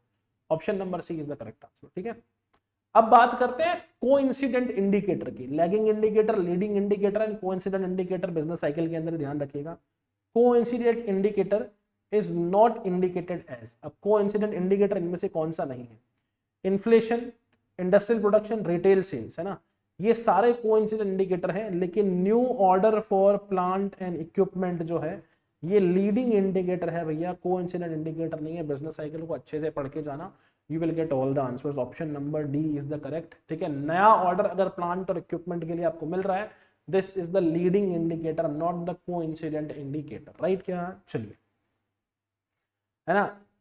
And economic profit is earned bye, ना, इकोनॉमिक प्रॉफिट कैसे अर्न करेगी एक परफेक्टली कॉम्पिटिटिव फर्म? दो तरह के प्रॉफिट हैं, इकोनॉमिक प्रॉफिट और अकाउंटिंग प्रॉफिट। अकाउंटिंग प्रॉफिट को एक्सप्लिसिट कॉस्ट माइनस करने के बाद, मतलब अगर टोटल कॉस्ट में से इन केस आप एक्सप्लिसिट कॉस्ट को माइनस कर दोगे, है ना, तो आपको मिलेगा अकाउंटिंग प्रॉफिट, और इम्प्लिसिट कॉस्ट भी माइनस कर दोगे तो आपको क्या मिलेगा अपने पास में? Economic profit. यानी नॉर्मल प्रॉफिट से अगर ऊपर कुछ आपको प्रॉफिट मिल रहा है तो उसको इकोनॉमिक प्रॉफिट बोलते हैं, यानी सुपर नॉर्मल प्रॉफिट बोलते हैं। तो जिस समय पे आपका प्राइस अगर एक्सीड कर जाए एसी को, इसको बोलते हैं सुपर नॉर्मल प्रॉफिट, है ना। ये एसी क्या होता है? टेक्निकली एटीसी होता है। क्या होता है? Average total cost. ठीक है, तो एवरेज टोटल कॉस्ट के अबव जो भी आपको प्राइस मिलेगा that is your economic profit और सुपर नॉर्मल प्रॉफिट। ठीक है, तो ऑप्शन नंबर क्या लिखोगे सर? डी। तो इकोनॉमिक प्रॉफिट का मतलब क्या है? जब प्राइस यानी आपका एआर एक्सीड करता है सर आपकी एवरेज टोटल कॉस्ट को, एटीसी को। Hopefully it is clear, right? चलिए, क्वेश्चन नंबर 43 की बात करते हैं। If income level increases and demand for goods increases, है ना, इनकम इंक्रीज कर रहा है और demand of goods increases by more than proportionate extent, such goods will be. Just अभी ऊपर अपन ने क्वेश्चन किया था, है ना, इनकम के रेफरेंस में अपन ने देखा कि प्रोपोर्शनेट इंक्रीज हो रहा है, इनकम इलास्टिसिटी 0 से 1 के बीच में बेसिकली क्या हो रही है? रह रही है, तो वो गुड्स है नेसेसिटी गुड्स। और अगर आपकी इनकम इलास्टिसिटी 1 से क्या है? ज्यादा है, यानी इनकम लेवल बढ़ने से डिमांड ऑफ गुड्स प्रोपोर्शनेट से ज्यादा बढ़ रही है ना, यानी इनकम में 50% चेंज हुआ तो डिमांड जो है वो 50% से ज्यादा बढ़ रही है, यानी 1 से ज्यादा इलास्टिसिटी होगी, है ना। लेट्स से इनकम बढ़ गई 100% से, इनकम बढ़ गई 50% से, डिमांड बढ़ गई 100% से, राइट। तो ऐसी गुड्स जो होगी जनरली वो कैसी होगी सर? लग्जरियस गुड्स होगी। क्या होगी? लग्जरियस गुड्स होगी, ध्यान रखिएगा। सो लग्जरी गुड्स की इनकम इलास्टिसिटी क्या होती है सर? ग्रेटर देन 1 होती है, ध्यान रखिएगा, यानी प्रोपोर्शनल इंक्रीज ज्यादा होता है। गुड्स आर परफेक्ट कॉम्प्लीमेंट्स, है ना, गुड्स क्या बोल रहे हैं? परफेक्ट कॉम्प्लीमेंट कब होगी? तो ऐसी गुड्स को परफेक्ट कॉम्प्लीमेंट बोलते हैं जिसको हमेशा एक साथ ही क्या किया जाएगा? यूज किया जाएगा। दोनों की इंपॉर्टेंस बराबर है। दोनों की इंपॉर्टेंस क्या है सर? बराबर बराबर। जैसे कि अगर मैं बात करूं कि शूज की बात करें ना, if we are talking about the shoes, तो शूज का एक पेयर और दूसरा पेयर, तो both pair are the perfect complement. दोनों पेयर जो है वो क्या है? परफेक्ट कॉम्प्लीमेंट है। उसको फिक्स रेशियो के अंदर हम लोग क्या करेंगे? कंज्यूम करेंगे। ठीक है, तो ये होते हैं परफेक्ट कॉम्प्लीमेंट, है ना। जैसे कि हमने कहा शूज, पेयर ऑफ शूज, है ना, इसको क्या बोलेंगे? Pair of shoes. ठीक है, so consumer is interested in consuming only in fixed proportion, नहीं sir. The indifference curve will consist of 2 straight lines, ये भी बात सही है कि इंडिफरेंस कर्व कैसा होगा सर? इंडिफरेंस कर्व ऐसा बनेगा, ऐसा बनेगा, है ना, ऐसा बनेगा इंडिफरेंस, मतलब ऐसा नहीं बनेगा, ये ऐसा बनेगा, ऐसा नहीं बनके ऐसा बनेगा। ठीक है, both A and B are correct, है ना। तो consumer is interested in consuming only in fixed proportion. ठीक है, indifference curve will consist of 2 straight lines, both A and B are correct, दोनों के दोनों करेक्ट होंगे, ध्यान रखना। तो ये फिक्स्ड रेशियो में कंज्यूम होते हैं, जैसे कि 50% 50%, मतलब दोनों का सेम रेशियो है ना। And the indifference curves form the L shape, 2 straight line बनाएगा, vertical and horizontal, right. Question number 45 की बात करें, if the price of both goods fall how will the budget line be affected, यानी दोनों ही goods का price fall हो जाता है, दोनों ही गुड्स का प्राइस क्या होता है? फॉल हो जाता है अपने पास में, तो बजट लाइन के ऊपर क्या इफेक्ट पड़ेगा? तो बजट लाइन भैया बनती कैसी है? बजट लाइन बनती है सर कुछ ऐसी, है ना, क्लियर। यहाँ पे क्वांटिटी ऑफ y लिखते हैं, यहाँ पे क्वांटिटी ऑफ x लिखते हैं। अब अगर प्राइजेस क्या हो जाए? बेसिकली बढ़ जाए, तो quantity of y same income से बेसिकली कम खरीद पाएंगे और क्वांटिटी ऑफ x भी क्या कर पाएंगे? कम खरीद पाएंगे। लेकिन ऐसा कब होगा? कि जब बजट लाइन में शिफ्टिंग आएगी, जब दोनों ही कमोडिटी का प्राइसेस क्या हो? डिक्रीज और प्रोपोर्शनेटली डिक्रीज हो। प्रोपोर्शनेटली डिक्रीज हो तो बिल्कुल पैरेलल शिफ्टिंग होगी राइटवर्ड या लेफ्टवर्ड, है ना। तो budget line price of both goods fall, कम हो रहा है, कम हो रहा है, यानी हम क्या करेंगे? डिमांड बढ़ाएंगे। तो लेट्स से कि भैया ओरिजिनल तो क्वांटिटी ये थी, और अब प्राइस कम होने पे डिमांड क्या होगी, बढ़ेगी, दोनों ही गुड्स हम ज्यादा बाय कर पाएंगे, ठीक है। यानी y की प्राइस कम हुई तो y की क्वांटिटी बढ़ गई, x की प्राइस कम हुई तो x की प्राइस भी क्वांटिटी भी बढ़ गई। तो budget line would not shift, दे तो आंसर होगा नहीं। Budget line must be shifting to left, तो लेफ्ट तो शिफ्टिंग करेगी नहीं, लेफ्ट शिफ्टिंग मतलब इनवर्ट शिफ्टिंग, वो कब होता है, प्राइसेस बढ़ने पे। The budget line must be parallel to the old budget line, अब ओल्ड बजट लाइन के पैरेलल तभी बोल पाओगे जिस समय दोनों ही कमोडिटीज के प्राइसेस में प्रोपोर्शनल शिफ्ट हुआ है, प्रोपोर्शनल चेंज हुआ है। The new budget line will have the same slope, ये बात कमेंट कर पाएंगे कि सेम स्लोप होगा as the original so long as, तब तक सेम स्लोप चलेगा जब तक prices of both the goods changes in the same proportion. यानी अगर एक का प्राइस 50% बढ़ गया या कम हो गया तो दूसरे का भी 50% क्या हो गया, कम हो गया। बीएल का स्लोप क्या होता है, बीएल का स्लोप होता है px upon py। Let's px 10 था, py क्या था, 5 था, ठीक है, क्लियर। या इसको ले लो सर, ये 20 था और ये 10 था, ठीक है, तो स्लोप क्या था, 2। अब अगर मान लो दोनों की प्राइसेस प्रोपोर्शनेटली कम हुई, यानी 20 का हो गया 10 और 10 का हो गया सर क्या 5, अभी भी स्लोप क्या रहेगा, 2 रहेगा। लेकिन अगर सर 20 का हो गया 15 और 10 का हो गया 5, यानी दोनों की 5-5 रुपए प्राइस कम हो गई, तो ये प्रोपोर्शनल चेंज नहीं हुआ ना। एक की प्राइस हुई बेसिकली 25% कम, 20 से 15 हुआ तो 25% कम हुई, है ना, 20 से 15 हुआ तो 25% कम हुई, और 10 से 5 हुआ तो 50% क्या हो गई, माइनस हो गई। तो यहाँ पे स्लोप क्या रह जाएगा, 3, तो बीएल का स्लोप चेंज हो जाएगा। तो करेक्ट ऑप्शन क्या है, option number D. If price of both goods fall how will the budget line be affected, तो बजट लाइन अगर दोनों का प्राइसेस प्रोपोर्शनेटली चेंज होगा तो स्लोप सेम रहेगा, ऐसे बजट लाइन अफेक्ट होगी। बजट लाइन अंदर की तरफ शिफ्ट करेगी, नहीं सर बजट लाइन बाहर की तरफ शिफ्ट करेगी अगर प्राइस कम होगा तो, ठीक है, लेकिन पैरेलल होगी ऐसा जरूरी नहीं है। Agriculture goods market depicts characteristics close to, तो एग्रीकल्चर गुड्स का जो मार्केट होता है ना बेटा, वो जनरली क्या होता है कि सब लोग लगभग सेम तरह की चीज बेच रहे होते हैं। तो इसका जो मार्केट होता है वो कैसा होता है, जनरली परफेक्ट कंपटीशन होता है। केला लेने जाओ 10 किलो पे केला मिलेगा, लगभग सबकी प्राइसेस क्या होगी सर, सेम होगी, ठीक है। चलिए फिर बात करते हैं the efficient scale of production is the quantity of output that minimises, है ना। The efficient scale of production is the quantity of output that minimises. Efficient scale of production कौन सी क्वांटिटी होती है, ऐसी क्वांटिटी जो अपने पास में क्या करे, एवरेज टोटल कॉस्ट को मिनिमम कर दे, वो सबसे ज्यादा एफिशिएंट कॉस्ट ऑफ प्रोडक्शन होगा। तो वेरिएबल कॉस्ट को कम करे नहीं, फिक्स कॉस्ट को कम करे नहीं सर, टोटल कॉस्ट को क्या कर दे, कम कर दे, that is the efficient cost of production, ठीक है। The Indian government imposes heavy taxes on the commodity to reduce its consumption by the public, है ना। गवर्नमेंट क्या कर रही है, ज्यादा टैक्स लगा रही है ताकि उसका कंजप्शन लोग क्या करे, कम करे। Such heavy tax will decrease the demand for commodity only when, अब डिमांड कम कब होगी, गवर्नमेंट टैक्स लगाएगी तो प्राइस बढ़ेगी, प्राइस बढ़ेगी तो डिमांड के ऊपर इफेक्ट तभी आएगा जब elasticity of demand greater than क्या है, 1 है। अगर लेस देन 1 है या इक्वल टू 1 है तो ज्यादा इफेक्ट नहीं आएगा, है ना। तो जब इलास्टिसिटी ऑफ डिमांड क्या है बेटा, ग्रेटर देन 1 है ना, तभी अपने पास में क्या आएगा, क्वांटिटी डिमांड ज्यादा चेंज करेगी, ठीक है। चलिए marginal cost is closely related to, तो हमेशा ध्यान रखना एमसी इज, यानी मार्जिनल कॉस्ट जो होता है इज वेरिएबल कॉस्ट ओनली, है ना। Marginal cost is variable cost only, क्योंकि मार्जिनल कॉस्ट क्या होती है, additional cost due to an additional output produce, और एडिशनल कौन सी कॉस्ट लगती है, एडिशनल सिर्फ वेरिएबल कॉस्ट लगती है, ध्यान रखें आप लोग, ठीक है। Time element was conceived bye, है ना, ये प्रोडक्शन या फिर मार्केट में जो टाइम एलिमेंट बेसिकली कंसीव किया था, शॉर्ट रन और लॉन्ग रन वाला, वो किसने किया था, that was conceived by the Alfred Marshall, नाम याद रखना है सीधा सीधा, ठीक है ना। तो he introduced the concept of short run and long run based on the time element in economics, ठीक है। Question number 51, the reserve requirement set by the central bank for commercial banks is a determinant of money supply because it affects the banks, है ना।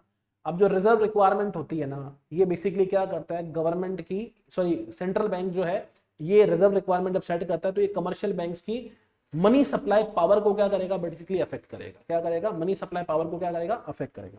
सो leading capacity, lending capacity in money creation को affect करता है, बिल्कुल करता है ना। अगर रिजर्व रिक्वायरमेंट बढ़ेगी तो कमर्शियल बैंक्स कम बेसिकली क्या कर पाएगी, पैसा क्रिएट कर पाएगी, और अगर मनी ये जो अपना रिजर्व रिक्वायरमेंट कम होगी तो कमर्शियल बैंक ज्यादा मनी सप्लाई क्या कर पाएगी, क्रिएट कर पाएगी, और लैंडिंग में ज्यादा कर पाएगी। तो प्रॉफिटेबिलिटी को चेंज करेगा नहीं सर, एक्सचेंज को करेगा नहीं sir, option number A is the correct answer, right. चलिए ट्रेड सरप्लस क्या होता है, ट्रेड सरप्लस क्या होता है, जब कंट्री के एक्सपोर्ट उसके इंपोर्ट से क्या होते हैं, ज्यादा होते हैं, that is called as trade surplus. तो जब कंट्री के इंपोर्ट एक्सीड करते हैं, नहीं सर, ऑप्शन नंबर बी सीधा साधा है, बिल्कुल सिंपल सा क्वेश्चन है। अच्छा, मैनेज्ड फ्लोटिंग एक्सचेंज रेट क्या होता है? Managed floating exchange rate basically जहां पे एक्सचेंज रेट एब्सोल्युटली फ्लेक्सिबल है, गवर्नमेंट इंटरवीन कर रही है उस फ्लोट को मैनेज करने के लिए कि भैया हम लोग एक्सचेंज रेट को क्या कर लेंगे, कंट्रोल कर लेंगे। मार्केट अपने हिसाब से काम कर रहा है, गवर्नमेंट उसके बीच में इंटरवीन कर रही है। तो system where exchange rate is determined solely by market forces, नहीं सर, ये फ्री एक्सचेंज रेट होती है ना, फ्लेक्सिबल होती है basically. A system where exchange rate is fixed to a specific commodity such as gold, नहीं सर, है ना। A system where central bank intervenes in the foreign exchange market to influence the exchange rate, absolutely correct है sir, central bank intervene करती है। A system where exchange rate is pegged to the basket of currencies, नहीं sir, ठीक है। Monetary policy is a macroeconomic policy and that is primarily concerned with the monetary policy बनाता कौन है भैया, central bank of nation, यानी हमारे देश के केस में आरबीआई, ठीक है। तो इसका मेन मोटिव क्या होता है, गवर्नमेंट एक्सपेंडिचर को मैनेज करना, नहीं सर। रेगुलेटिंग फॉरेन ट्रेड, नहीं सर, है ना। इसका मेन एम होता है मनी सप्लाई को क्या करना, कंट्रोल करना, और इंटरेस्ट रेट को क्या करना, कंट्रोल करना। इंप्लीमेंटिंग टैक्स पॉलिसी गवर्नमेंट की फिस्कल पॉलिसी का काम है। तो option number C is the correct answer. In most countries monetary policy decisions are made by, जितनी भी कंट्रीज होती है मॉनेटरी पॉलिसी के जो डिसीजंस हैं वो कौन लेता है? मॉनेटरी पॉलिसी के डिसीजंस उस देश की जनरली सेंट्रल बैंक लेती है, या मॉनेटरी पॉलिसी कमेटी या मॉनेटरी पॉलिसी बोर्ड लेता है। तो ऑप्शन नंबर डी, पीएम नहीं लेता, ट्रेजरी डिपार्टमेंट नहीं लेता, मिनिस्ट्री ऑफ फाइनेंस भी नहीं लेता। The concept of resident unit involve in definition of GDP denotes. तो रेजिडेंट कौन होता है नेशनल इनकम के कॉन्सेप्ट से? वो इंडिविजुअल भी हो सकता है, वो फर्म भी हो सकती है, जो एक साल या उससे ज्यादा पीरियड्स के लिए हमारे कंट्री कंसर्न में रहता है, और उसका इकोनॉमिक इंटरेस्ट भी क्या होना चाहिए, कंट्री कंसर्न में होना चाहिए, ठीक है।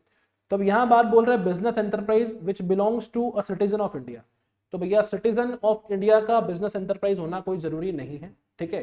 जैसे इंडिया में बहुत सारी ऐसी कंपनीज काम कर रही है जो इंडियन सिटीजन की नहीं है, फॉरेन कंपनीज है। ह्युंडई की बात कर लो, तो ह्युंडई ऑटोमोबाइल्स क्या इंडियन सिटीजन ने बेसिकली ओन कर रखा है? The answer is absolutely no, but still वो इंडिया में काम कर रही है, उसका इकोनॉमिक मोटिव जो है वो क्या है, इंडिया में रहकर प्रॉफिट कमाना है। तो वो इंडिया की डोमेस्टिक फर्म कहलाएगी, रेजिडेंट यूनिट कहलाएगी।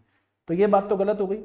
The unit having predominant economic interest in the economic territory of the country for 1 year और मोर irrespective of the nationality or legal status, बिल्कुल सही बात है। Option number B, a citizen household which had been living in India during the accounting year and one else economic interests are solely India, नहीं था, citizen household होना जरूरी नहीं है। Household and business enterprises composed of citizen of India. तो household और business enterprises जो citizen का ही हो, ऐसा भी कहीं कोई जरूरी नहीं, चाहे वो इंडिया का हो, चाहे इंडिया के बाहर का पर्सन हो, चाहे वो इंडिया के पर्सन की रेजिडेंट यूनिट हो या फिर इंडिया के बाहर के पर्सन की कोई रेजिडेंट यूनिट हो, उसका एक साल या उससे ज्यादा इंडिया में रहना जरूरी है ना, और साथ ही साथ में उसका इकोनॉमिक इंटरेस्ट भी इंडिया में होना चाहिए। फिर बात करते हैं, read the following statements and answer the following question. Question number 1 है अपना क्या? क्वेश्चन नंबर 1 है अपना, intermediate consumption consist of value of goods and services consumed as inputs by the process of production, बिल्कुल सही बात है। Intermediate consumption excludes fixed assets whose consumption is recorded as consumption of fixed capital, यानी ये depreciation की बात कर रहा है। किसकी बात कर रहा है? डेप्रिसिएशन की बात कर रहा है। किसकी बात कर रहा है सर? डेप्रिसिएशन की बात कर रहा है। इंटरमीडिएट कंजप्शन में क्या एक्सक्लूड होता है? इंटरमीडिएट कंजप्शन में ये consumption of fixed capital exclude होता है ना, बिल्कुल सही बात है। तो ऑप्शन नंबर क्या बोल रहा है? ये भी बिल्कुल एक्सक्लूड होता है, सही बात है, और ये भी बिल्कुल क्या सही बात है, यानी first and second both are true, ठीक है ना। ये इंटरमीडिएट कंजप्शन को क्या कर रहा है? डिफाइन कर रहा है। नेक्स्ट बोल रहा है, value added refers to difference between value of output and purchase of intermediate goods, बिल्कुल वैल्यू ऑफ आउटपुट और वैल्यू ऑफ इनपुट यानी इंटरमीडिएट गुड्स का डिफरेंस होता है। And value added represents contribution of labour and capital to the production process, absolutely सही बात है कि जब वैल्यू ऐड होगी तो लेबर और कैपिटल ने कितना कंट्रीब्यूशन किया है, ठीक है। This is basically called as what? Value added. तो option number A and B यानी स्टेटमेंट दोनों के दोनों क्या है? करेक्ट है। तो नेट कंट्रीब्यूशन होता है production after subtracting the intermediate goods, किसका? बेसिकली अपने बल में कैपिटल का और लेबर का। अब बात करते हैं सर नॉन इकोनॉमिक एक्टिविटीज, भैया क्या होती है? What are the non economic activities, ठीक है। सो ऐसी activities whose value is excluded from the national income calculation as it will involve double counting, बिल्कुल सही बात है वैसे तो, ठीक है, कि ये ऐसी एक्टिविटीज है जिसकी वैल्यू एक्सक्लूड होती है, लेकिन ये डबल काउंटिंग कैसे इन्वॉल्व करती है? डबल काउंटिंग नहीं लेके आएगी ना, डबल काउंटिंग नहीं लेके आएगी। तो those which produces goods and services, non economic activities, mummy ने खाना बनाया, नॉन इकोनॉमिक एक्टिविटी, मम्मी पैसे के लिए थोड़ी ना कर रही है ना, clear, non economic activity, right. मैं अपने ब्रदर को ट्यूशन पढ़ा रहा हूँ, नॉन इकोनॉमिक एक्टिविटी, क्योंकि मेरा मोटिव पैसा कमाना नहीं है। तो those which produces goods and services, यानी प्रोडक्शन तो होगा, but since these are not exchange in the market, इसका मार्केट में एक्सचेंज नहीं होता, they do not command market value. तो बिल्कुल सही बात है, these are non economic basically activities. Those which do not involve production of goods and services as they are meant to provide hobbies or leisure time activities, इसको अपन economic activity नहीं बोलेंगे, है ना, ये ऐसी इकोनॉमिक एक्टिविटीज नहीं है इस रेफरेंस में। Those which results in production for self consumption and therefore not included in the national income, नहीं सर, सेल्फ कंजप्शन के लिए अगर कोई प्रोडक्शन कर रही हो गुड्स का तो इंक्लूड होता है, ठीक है। तो option number B correct answer है। Which of the following does not enter into the calculation of national income, क्या इंक्लूड नहीं होता? Exchange of previously produce goods, second hand goods बोलते हैं, तो इसको इंक्लूड नहीं करते, बिल्कुल सही बात है। Exchange of second hand goods को भी इंक्लूड नहीं करते, स्टॉक्स एंड बॉन्ड्स को भी इंक्लूड नहीं करते, इन सबको इंक्लूड नहीं करते, तो option number D is the correct answer, right. चलिए आगे बात करते हैं भैया, देखो 61 क्वेश्चन के ऊपर पहुंच चुके हैं, ठीक है। If net factor income from abroad is positive, है ना, तो भैया क्या करते हैं, domestic income plus NFIA is equal to national income, है ना, is equal to national income. Domestic income plus NFIA is equal to क्या, नेशनल इनकम। तो नेशनल इनकम अपना क्या होगा, बेसिकली इस डोमेस्टिक इनकम से क्या हो जाएगा, बड़ा हो जाएगा, अगर ये क्या हो जाएगा, पॉजिटिव है, ये कैसा है, पॉजिटिव है, ठीक है। तो national income will be greater than domestic factor income, option number ये बिल्कुल करेक्ट है। नेशनल इनकम लेस देन कब होगा, जब NFIA कैसा होगा, NFIA नेगेटिव होगा, ठीक है। नेट एक्सपोर्ट्स का नेशनल इनकम डोमेस्टिक इनकम से डायरेक्टली कुछ लेना देना नहीं है, दोनों के बीच में जो चेंजिंग फैक्टर होता है वो NFIA होता है। Domestic factor incomes will be greater than the national, right. फिर बात करते हैं mixed income of self employed means, question number 62। Self employed की मिक्स्ड इनकम का मतलब क्या होता है कि ऐसे लोग जो अपना सारा इनपुट्स यूज करके कुछ पैसा अर्न कर रहे हैं, जैसे कि एक शॉपकीपर है, उसने खुद की शॉप ली, खुद ही वहां पे काम कर रहा है, यानी उसको जो प्रॉफिट मिलेगा वो उसकी लैंड का रिवॉर्ड, वो उसके लेबर का रिवॉर्ड, वो उसके कैपिटल का रिवॉर्ड, सब कुछ होगा। तो इसको बोलते हैं अपन combined factor payment which are not distinguishable, यानी उस प्रॉफिट में से वो अपने लैंड का रेंट या बेसिकली शॉप का रेंट, अपना खुद का रिवॉर्ड, इसको डिस्टिंग्विश नहीं कर सकता, तो इसको हम लोग बोलते हैं सेल्फ एम्प्लॉयड्स का बेसिकली मिक्स्ड इनकम। तो option number C is the correct answer. अब बात बोलते हैं according to Keynes, consumption expenditure को डिटरमाइन कौन करता है, तो कंजप्शन एक्सपेंडिचर को डिटरमाइन करता है कि ह्यूमन बीइंग के डिस्पोजेबल इनकम, डिस्पोजेबल इनकम बढ़ेगी यानी खर्च करने लायक इनकम बढ़ेगी तो कंजप्शन एक्सपेंडिचर भी बढ़ेगा, वो कम होगी तो कंजप्शन एक्सपेंडिचर भी कम होगा। इंटरेस्ट रेट्स नहीं डिफाइन करेंगे, गवर्नमेंट टैक्सेस वगैरह नहीं डिफाइन करेंगे, ऑटोनोमस इन्वेस्टमेंट एक्सपेंडिचर डिफाइन नहीं करेगा, डिस्पोजेबल इनकम डिफाइन करेगी। Option number C is the correct answer of this question, right. If the consumption function is expressed as C is equivalent to A plus BY, then B represent करता है marginal propensity to consume, यानी income जो है उसके ऊपर कितना percentage consumption जो है वो डिपेंड कर रहा है। तो ऑटोनोमस कंजप्शन एक्सपेंडिचर नहीं कर रहा, ये बेसिकली एक्सप्लेन कर रहा है मार्जिनल प्रोपेंसिटी टू कंज्यूम, ठीक है। Expenditure multiplier when consumption is increase, नहीं sir, option number B is the correct answer of this question. Question number 65 है, if consumption function is C is equivalent to 20 plus 0.5 YD मतलब disposable income, then an increase in disposable income by ₹100 will result in increase in consumption expenditure। भाई देखो ध्यान रखना, question थोड़ा सा tricky है ना, ध्यान रखना। Increase in consumption disposable income, मैंने डेल्टा वाई की बात करी है ना, तो जब डेल्टा वाई 100 से इंक्रीज होगा, यानी मैं यहाँ पे लिख रहा हूं कि भैया ये 100 हो गया, तो इंक्रीज इन कंजप्शन एक्सपेंडिचर कितना होगा, तो मैं डेल्टा सी की बात कर रहा हूं, तो जब ये 100 होगा तो 100 का 50%, यानी 50 रुपीज से क्या होगा, कंजप्शन चेंज होगा, तो is equal to delta C when delta Y is 100। तो जब डेल्टा वाई 100 रुपए है तो डेल्टा सी कितना होगा, 50 होगा। अगर टोटल कंजप्शन पूछा देन आप क्या बोलोगे, C is equal to 20 plus 0.5 into 100, यानी कितना हो जाएगा 20 plus what will be the situation, यहाँ पे लेट्स से कि 20 प्लस हो जाएगा अपने पास में ये 50, that is C is equal to 70। तो 100 रुपए की इनकम पे कंजप्शन 70 होगा, लेकिन जब इनकम 0 से 100 हुई तो उसका 50% कंजप्शन में कन्वर्ट होगा, यानी डेल्टा सी हमेशा कितना होगा बेटा, 50 होगा। तो ऑप्शन नंबर सी इधर करेक्ट आंसर है, थोड़ा ध्यान से करिएगा इसको। क्वेश्चन नंबर 66 की बात करते हैं। If autonomous consumption equal to 2000, यानी सी बार है बेटा 2000, मार्जिनल प्रोपेंसिटी टू कंज्यूम है बेटा 0.8, यानी ये हो गया marginal propensity to consume.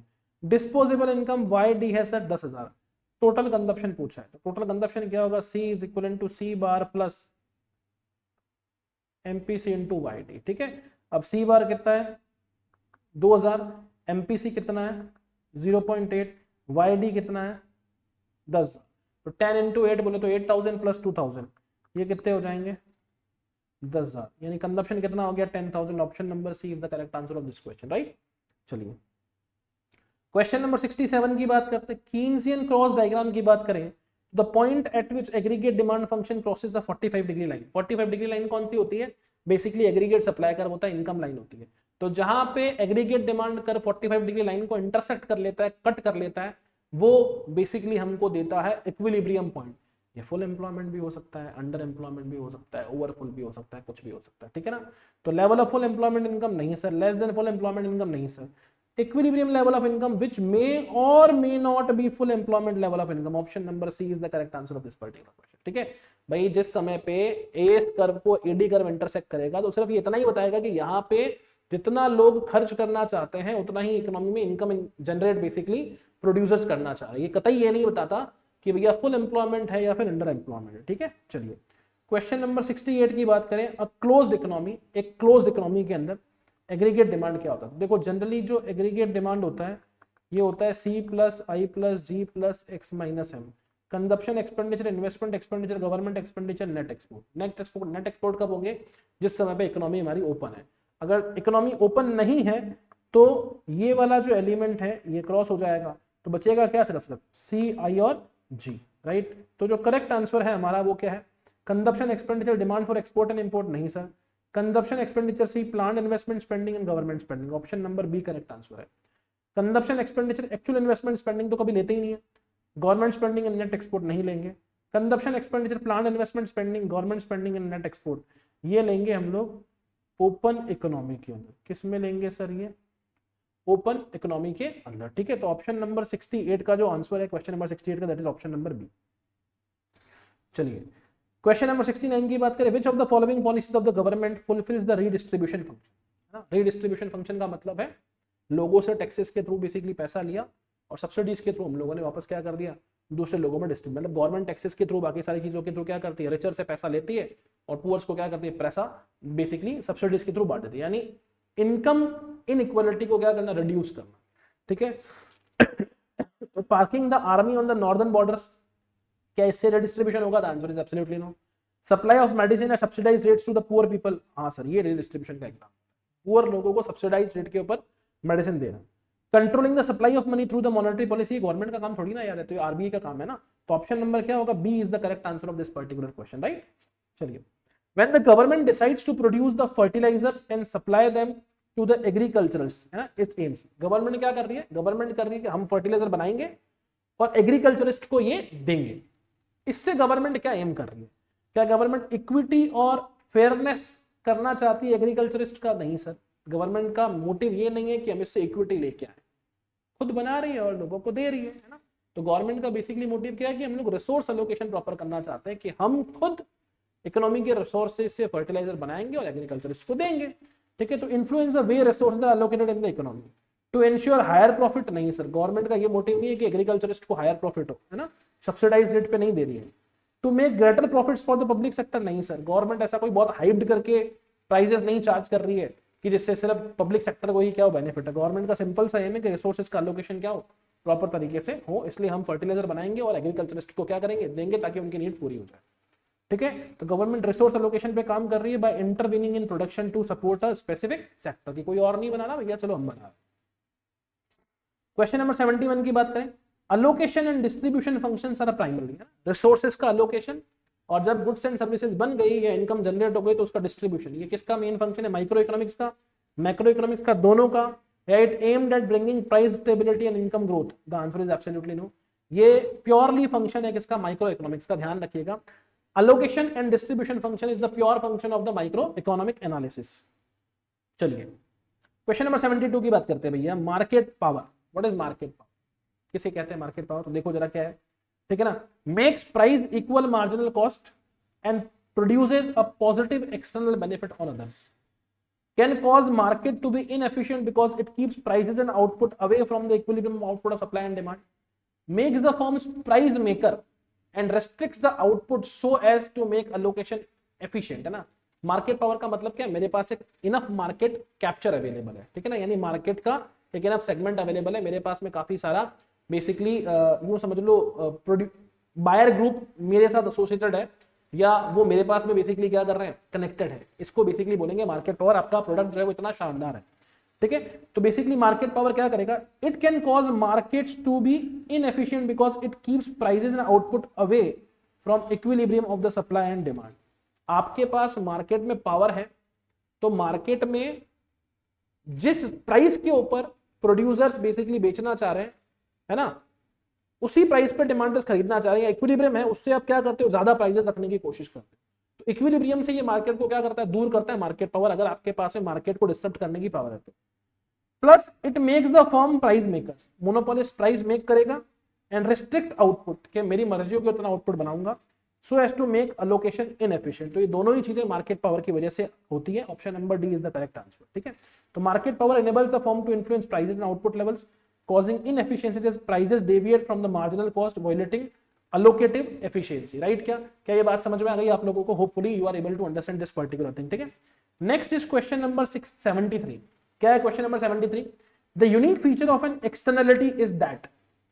Externalities क्या होती है? लेट्स से कि मैं एक बिजनेसमैन हूं, है ना, मैं बेसिकली कुछ काम कर रहा हूं, कोई प्रोडक्शन एक्टिविटी कर रहा हूं, मेरी प्रोडक्शन यूनिट ने कुछ पॉल्यूशन क्रिएट किया, है ना। अब जब पॉल्यूशन क्रिएट किया तो इसकी वजह से बाहर के लोगों को क्या हुआ, अपने पास में कुछ नुकसान हुआ, ठीक है। तो इसको बोलते हैं एक्सटर्नलिटीज, है ना। अब ये नेगेटिव एक्सटर्नलिटी है। क्या है ये? नेगेटिव एक्सटर्नलिटी है। अब इसकी वजह से बेसिकली मेरे प्रोडक्ट की कॉस्टिंग बढ़ाई नहीं मैंने, है ना, मतलब नुकसान हुआ कुछ लोगों को, उसका प्राइस में इफेक्ट आपको कोई देखने को नहीं मिलेगा, ना ही मेरे को किसी तरह का पेनल्टी देखने को मिला।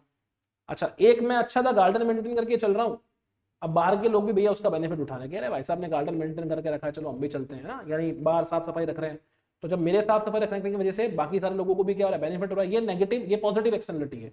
अच्छा, इसके लिए मुझे कोई पैसा नहीं मिल रहा, मतलब गलत करूं तो पेनल्टी चार्ज नहीं हो रही है, कुछ फायदा करूं लोगों का तो मेरे को पैसा नहीं मिल रहा है, ठीक है। तो इसको बोलते हैं एक्सटर्नलिटीज। तो यूनिक फीचर क्या है एक्सटर्नलिटी का? बहुत सीधा साधा बुक के अंदर दिया हुआ है, ढंग से देखोगे तो, ठीक है ना। तो जो एक्सटर्नलिटी होती है, that is initiated and experienced by the same entity but causes decrease in social welfare. नहीं सर, इसको एक्सपीरियंस कौन करता है? बाकी के सारे लोग भी करते हैं। नुकसान मैं करूं, बाकी के सारे लोग फेस करेंगे, फायदा कुछ मैं करूं, बाकी के सब लोग भी फेस करेंगे। So initiated and experienced by others as well, है ना, outside the market, not through the operation of price system, यानी इसका प्राइस सिस्टम पे इफेक्ट नहीं पड़ता। तो option number B is the correct answer. Initiated experience not through the operation of price system but affects an external agent, किसी को भी affect कर सकता है, जरूरी नहीं एक्सटर्नल एजेंट को करे, किसी को भी अफेक्ट करे, तो ये बिल्कुल करेक्ट बात नहीं है। Causes decrease in social welfare, सिर्फ negative externality social welfare decrease करती है, इसलिए ये स्पेसिफाइड नहीं है। Through the system of prices, और एक्सटर्नलिटी प्राइजेस की सिस्टम से अफेक्ट नहीं करेगी, ध्यान रखना। तो जो करेक्ट आंसर है that is option number B. Question number 74 पे चलते हैं। What was the impact of Great Depression of 1930s on the Indian economy? जब ग्रेट डिप्रेशन हुआ 1930s का, तो उसका इंडियन इकोनॉमी के ऊपर क्या फर्क पड़ रहा था? Indian economy remained largely unaffected by the, अरे कैसे अफेक्ट रह सकती है, अनअफेक्टेड रह सकती है, इफेक्ट हुआ था सर, है ना। इंडियाज अनअफेक्टेड की वजह से कैंसिल कर रहा हूं उसको ना। India's agriculture sector thrived during the great depression, यानी इंडिया का एग्रीकल्चर सेक्टर को चांस मिला, प्रोस्पेरिटी आई। अरे नहीं भैया, प्रोस्पेरिटी कहां पे आई, हालत खराब हो गई, है ना। The great depression cause significant economic hardship and unemployment in India, बिल्कुल सर, गजब का अनएम्प्लॉयमेंट हुआ था, इकोनॉमिक हार्डशिप हुई थी। India became a major exporter of manufactured goods, कैसी बात कर रहे हो, डिप्रेशन में कोई मेजर एक्सपोर्टर बनेगा क्या? नहीं सर, है ना। तो जो सिंपल सी बात, ऑड वन आउट दिख रहा है, ऑप्शन नंबर सी दिख रहा है, ठीक है। मीनिंग्स याद करने पड़ेंगे। थ्राइव्ड का मतलब क्या होता है कि आपको बेनिफिट हुआ या आपने और एक्सपांड किया उस चीज को, यानी कुछ पॉजिटिव इंपैक्ट हुए। क्वेश्चन नंबर 75 की बात करूं, ठीक है।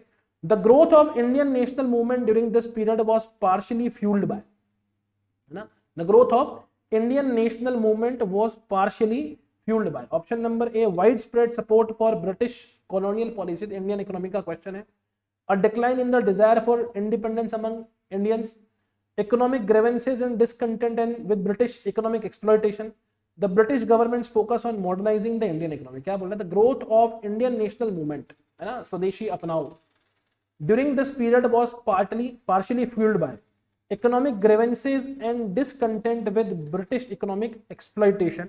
तो widespread economic exploitation under British rule led to severe grievances among Indians fueling nationalist sentiments and freedom movement. तो ऑप्शन नंबर सी जो इसका करेक्ट आंसर है। Widespread support for British colonial policies को हमने support नहीं दिया था।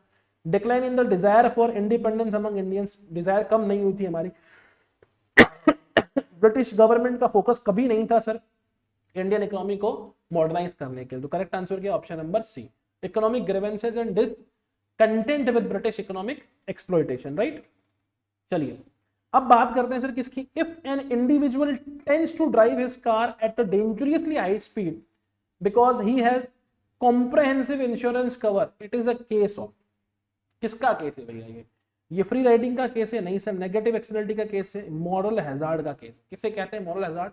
ये तब होता है जब इंडिविजुअल क्या बोलता है, अपने पप्पा का क्या जाता है, अपने इंश्योरेंस ले रखा है, मजे से चलाओ, अपनी लाइबिलिटी तो किसी और के ऊपर शिफ्ट, गाड़ी टूट गई तो अगला पर्सन पे करेगा, ठीक है।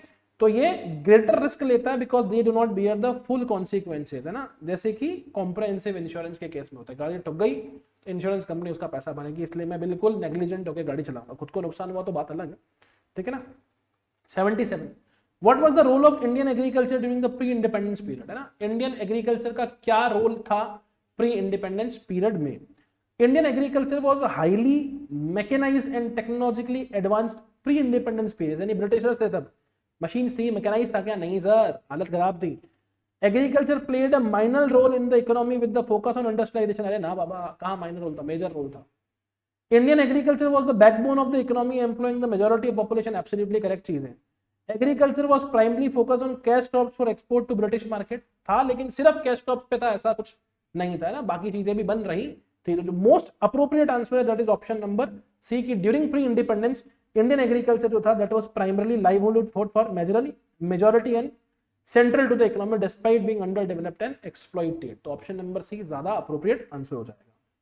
क्वेश्चन नंबर 78 की बात करें, अब पिग्यूवियन टेस्ट, पिग्यूवियन टेस्ट क्या था? पिग्यूवियन टेस्ट, है ना, ये बेसिकली नेगेटिव एक्सटर्नलिटी का बेसिकली एक आंसर था जिसकी वजह से प्राइजेस क्या हो जाते, इंक्रीज हो जाते। क्या एम था कि जितनी भी aim to internalise the negative externalities by increasing the cost of activities that cause them, aligning private cost with the social cost, यानी जो चीजें नेगेटिव बेसिकली हार्म दे रही है या नेगेटिव एक्सटर्नलिटीज कॉज कर रही है उसके ऊपर अपन टैक्स लगा दो, ठीक है, उसकी प्राइसेस क्या हो जाएगी, वैसे ही इंक्रीज हो जाएगी, तो भाई साहब उसकी कमोडिटी की प्राइस क्या हो जाएगी, मार्केट में बढ़ जाएगी, ठीक है ना। यानी जो नुकसान दे रहा है कमोडिटी की वजह से सोसाइटी को, वो आप क्या करोगे, रिकवर कर लोगे। तो can not be presented with externalities are present, नहीं sir, is a good solution for negative externality as prices will increase, यानी जो पर्सन अपना प्रोडक्ट बना रहा है उसकी वजह से नेगेटिव एक्सटर्नलिटीज हो रही है तो उसकी प्राइसेस के ऊपर टैक्सेस लगा दो, पिग्यूवियन टैक्स ये बोलता है, तो उसकी कमोडिटी की प्राइसेस बढ़ जाएगी, तो जो सोसाइटी को उसने नुकसान किया है वो सब बेसिकली उससे यूं समझ लीजिए अपने पास में कि what I can say compensate हो जाएगा, ठीक है। चलिए रूल्स रिगार्डिंग प्रोडक्ट लेबलिंग, अब जब प्रोडक्ट लेबलिंग करते हो तो काहे प्रोडक्ट लेबलिंग करते हो भाई? प्रोडक्ट लेबलिंग करने का सिंपल सा मतलब है कि आप डिफरेंशिएशन दिखा रहे हो कि मेरा प्रोडक्ट इस तरीके से डिफरेंशिएट कर रहा है। Seek to correct market failure due to externalities, नहीं sir, is a method of solving the problem of public goods, नहीं सर, है ना, पब्लिक गुड्स वो होती है जिसको सब लोग कंज्यूम करते हैं, उसमें प्रोडक्ट लेबलिंग करने की कोई जरूरत नहीं है। May help solve market failure due to information failure, लोगों को पता ही नहीं है कि आपका प्रोडक्ट कैसे डिफरेंशिएट करता है, तो हो सकता है आपका मार्केट फेलियर हो, नहीं सर, अगर आप प्रोडक्ट लेबलिंग करोगे तो लोगों को आपके प्रोडक्ट के बारे में पता चलेगा, मार्केट फेलियर होने से बच जाएगा। Reduce the problem of monopolies in the product market, ठीक है, तो मोनोपोलीज नहीं भी करेगा तो चलेगा भाई, option number C. Product labelling addresses information asymmetry, asymmetry मतलब इंफॉर्मेशन में भिन्नता जो है, डिफरेंशिएशन जो है between producers and consumers, helping collect market failures causing by lack of transparent information. अब बात करें क्वेश्चन नंबर 80 की, which of the followings are likely to occur when economy is in expansionary phase of business cycle. अब जब business cycle अगर देखोगे तो economy जब एक्सपांशनरी फेज के अंदर होती है ना, तो कौन कौन सी चीजें अकर होगी? अनएम्प्लॉयमेंट रेट बढ़ेगी क्या? नहीं सर, कम होगी अनएम्प्लॉयमेंट रेट, तो अनएम्प्लॉयमेंट रेट कम होगी, हाँ सर। इन्फ्लेशन रेट बढ़ेगी सर, महंगाई बढ़ेगी, अपने पास बिल्कुल सही बात है ना, क्लियर, प्रोडक्शन ज्यादा होगा, पैसा ज्यादा मिलेगा लोगों को। डिफ्लेशन होगा, नहीं सर। फॉलिंग और stagnant wage for workers, wages कम होंगे क्या? नहीं सर। इंक्रीजिंग टैक्स रेवेन्यू, बिल्कुल भैया, टैक्स रेवेन्यूज बढ़ेंगे आपके क्योंकि प्रोडक्शन ज्यादा होगा। फॉलिंग टैक्स रेवेन्यू, नहीं सर, तो option number B, option number basically C and option number F, तो क्या हो जाएगा B C F, option number B is the correct answer, है ना, ये रहा बी। चलिए बात करते हैं क्वेश्चन नंबर 81 की, क्वेश्चन नंबर 81 क्या बोल रहा है? क्वेश्चन नंबर 81 बोल रहा है sir when AR is equal to ₹10 and AC is equal to ₹8 the firms में। तो जब AR AC से ज्यादा होता है ना, AR जो होता है वो AC से ज्यादा होता है, तो firm super normal profit earn करती है, जिसको अब नॉर्मल प्रॉफिट भी बोलते हैं। ठीक है, तो फर्म्स कौन सा प्रॉफिट अर्न करती है? Sir super normal profit earn करती है, सिंपल। ठीक है, the distinction between single firm and industry vanishes, यानी एक फर्म और एक इंडस्ट्री में कोई गैप नहीं होता। कौन से मार्केट में? सर मोनोपोली मार्केट में। एक ही फर्म है और उसी से क्या बन गई? इंडस्ट्री बन गई। ठीक है, तो मोनोपोली फर्म और मोनोपोली इंडस्ट्री दोनों सेम होती है, एक ही फर्म होती है और उसी एक फर्म से इंडस्ट्री बन जाती है। बात करें सर क्वेश्चन नंबर 83 की, किसकी बात करें सर? क्वेश्चन नंबर 83 की। Which statements is or are correct about the crowding out, है ना? क्राउडिंग आउट इफेक्ट क्या होता है? जनरली क्या करती है बेसिकली क्राउडिंग आउट के अंदर? गवर्नमेंट जो है वो स्पेंडिंग ज्यादा करती है, मार्केट से लोन वोन ले लेती है। मार्केट से जब लोन लेती है, ठीक है, कि भैया लोन लिया, गवर्नमेंट खर्चा ज्यादा करती है, तो ऐसे केस के अंदर क्या होता है? प्राइवेट सेक्टर के लिए लोन्स की अवेलेबिलिटी क्या हो जाएगी? कम हो जाएगी। अब प्राइवेट सेक्टर के लिए जब लोन की अवेलेबिलिटी क्या होगी भैया? कम होगी। तो गवर्नमेंट ने लोन लेके खर्चा बढ़ाया, प्राइवेट सेक्टर के लिए लोन की अवेलेबिलिटी क्या हो गई? कम हो गई। तो प्राइवेट स्पेंडिंग क्या हो जाएगी? कम हो जाएगी। क्राउडिंग आउट इफेक्ट बेसिकली इसको बोलते हैं। Sir decline in private spending may be partially और completely offset by expansion of demand resulting from an increase in government expenditure. तो क्या होगा? प्राइवेट स्पेंडिंग तो कम हो जाएगी, लेकिन गवर्नमेंट ने क्या कर दी? स्पेंडिंग बढ़ा दी। ठीक है, तो ये बात बिल्कुल ठीक है कि एक्सपेंशन ऑफ डिमांड हो जाएगा ड्यू टू गवर्नमेंट, प्राइवेट की वजह से भले ही ना हो। Crowding out effect is the negative effect fiscal policy may generate when money from the private sector is crowded out to the public sector।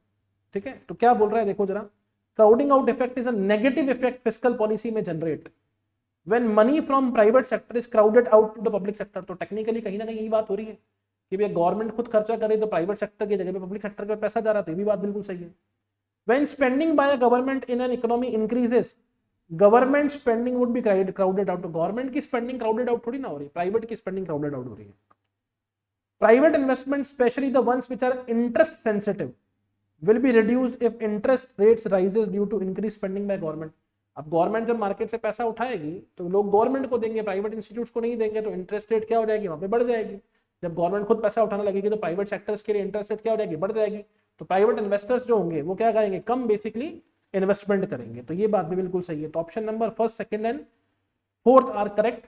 तो statements number first, second, fourth are correct describing the crowding out effect where government borrowing may lead to higher interest rate and reduce the private investment। Option number C. Choose the correct statement. Anything that would act as a medium of exchange is money. नहीं भैया, हर चीज जो money की तरह behave करे, common sphere के अंदर मैंने बोला ठीक है भैया एक लौकी के बदले कुछ और दे देना, इसको लौकी को अपन मनी की तरह बिहेव करेंगे, या फिर कॉइन्स बना लिया अपन ने अपने उस जगह पे काम करने के लिए, इसकी कॉमन एक्सेप्टेबिलिटी भी होनी चाहिए, है ना? कॉमन एक्सेप्टेबिलिटी भी होनी चाहिए। तो anything that would act as a medium of exchange is money, गलत बात है। Money has generalised purchasing power is generally acceptable in the settlement of all transaction, ये बात शायद सही है। ठीक है, money is totally liquid assets and providing us with the means to access goods and services, है ना? ये भी बिल्कुल सही है, लिक्विड एसेट्स है and means to access goods and services देती है। Currency which represent money does not necessarily have intrinsic value, यानी जिस चीज को मनी बोलते हैं उसकी इंट्रिंसिक वैल्यू यानी उसकी खुद की वैल्यू होनी जरूरी नहीं। जैसे कि 100 रुपए का नोट है, 2 टुकड़े का भी तो 50-50 रुपए में बिकेगा क्या? नहीं बिकेगा ना सर, यानी उसकी इंट्रिंसिक वैल्यू नहीं है। जब तक जुड़ा है उस पर आरबीआई ने पावर दी तब उसकी इंट्रिंसिक वैल्यू है, मतलब उसकी वैल्यू है। 500 रुपए का पुराना नोट अब चलता है क्या? नहीं चलता, यानी उसकी इंट्रिंसिक वैल्यू कुछ भी नहीं है ना? आप उसको मार्केट में जाके बेचोगे तो उसकी इंट्रिंसिक वैल्यू नहीं आएगी। ठीक है, लेकिन पुराने जमाने में जो कॉइन बनते थे, अब उस कॉइन के ऊपर जो वैल्यू लिखी है उसको घिस भी दोगे, ठीक है, जैसे गोल्ड के कॉइन बने, सिल्वर के कॉइन बने, तांबे के कॉइन बने, मार्केट में जाकर उसको एज ए मेटल बेचोगे तो भी उसको इतना पैसा मिल जाएगा। तो उसकी इंट्रिंसिक वैल्यू मनी वैल्यू के क्या थी? बराबर थी। ठीक है, सो ऑप्शन नंबर यहाँ पे क्या लिखोगे अपने पास में? Choose the incorrect statement, option number A. ठीक है, not everything that act as a medium of exchange is money, it must be generally accepted saver as a unit of account and store of value, है ना? उसको हम money बोलते हैं। Question number 85 देखिए, है ना? ऑलमोस्ट कंप्लीट करने वाले हैं अपन लोग। ठीक है, चलिए। According to Keynes, if the current interest rate is high, अगर करंट इंटरेस्ट रेट क्या है? हाई है, people will demand more money because the capital gain on bonds would be less than return on money, people will expect interest rate to rise. तो देखो जब Keynes क्या बोलते हैं कि अगर करंट इंटरेस्ट रेट हाई है तो उम्मीद है कि फ्यूचर में इंटरेस्ट रेट्स फॉल होगी और बॉन्ड के प्राइसेस क्या हो जाएंगे? राइज हो जाएंगे। This is the correct answer. तो ऑप्शन नंबर सी जो है that is the correct answer. ठीक है, ये करेक्ट कीन्स की लिक्विडिटी प्रेफरेंस थ्योरी थी। ठीक है, option number C is correct answer. Question number 86, what was the impact of colonial rule on Indian economy during the pre independence period? क्या impact था? Colonial rule led to rapid industrialisation and modernisation. अरे भैया कहां किया था? Colonial policies focused on promoting Indian industries, ठीक है, and supporting economic growth. नहीं sir. colonial exploitation led to drain of wealth from India and hindered economic development। absolutely correct है। colonial rule had no significant impact on Indian economy। नहीं sir, भयंकर significant impact डाला था। Option number C correct answer है। choose the correct statement। the GATT was meant to prevent exploitation of poor countries by richer countries, है ना। ऐसा कुछ नहीं था सर कि पुअर कंट्रीज का एक्सप्लोइटेशन जैसी कोई बात नहीं थी, ठीक है ना, कि उसका प्रिवेंट करेंगे एक्सप्लोइटेशन जैसा, ऐसा कोई बात नहीं थी। The GATT dealt with trade in goods only, जबकि WTO कवर कर रहा था गुड्स एज वेल एज, है ना, services as well as intellectual property. ये बिल्कुल सही बात है, गुड्स सर्विस दोनों। All members of WTO are required to avoid tariffs of all types. नहीं सर, कुछ सर्टेन टैरिफ्स वो रख सकते हैं अपने खुद के वेलफेयर के लिए। तो ऑप्शन नंबर बी जो है that is absolutely correct answer. Bound tariff refers to, है ना, बाउंड टैरिफ क्या है? एक मैक्सिमम रेट है, एक WTO का मेंबर कमिट करता है कि इससे मैं इसको एक्सीड नहीं करूंगा, ठीक है ना, कि एक ये मैक्सिमम रेट, इससे ज्यादा मैं बेसिकली क्या नहीं करूंगा, टैरिफ नहीं लगा, ठीक है। जैसे कि ट्रम्प बोलता है 50%, तो एक तरीके से 50% ज्यादा नहीं लगाऊंगा, लेकिन यहां तक लगा सकता हूं, इस तरीके से। क्लबिंग ऑफ टैरिफ नहीं सर, लोअर लिमिट नहीं सर, अपर लिमिट है। क्या it is upper limit? Upper limit है of tariff that a country can levy on a particular good according to its commitment under the GATT and WTO, ठीक है। Question number 89 क्या बोल रहा है? Which of the following was a major challenge faced by Indian economy during pre independence? Major challenge क्या face कर रहा था?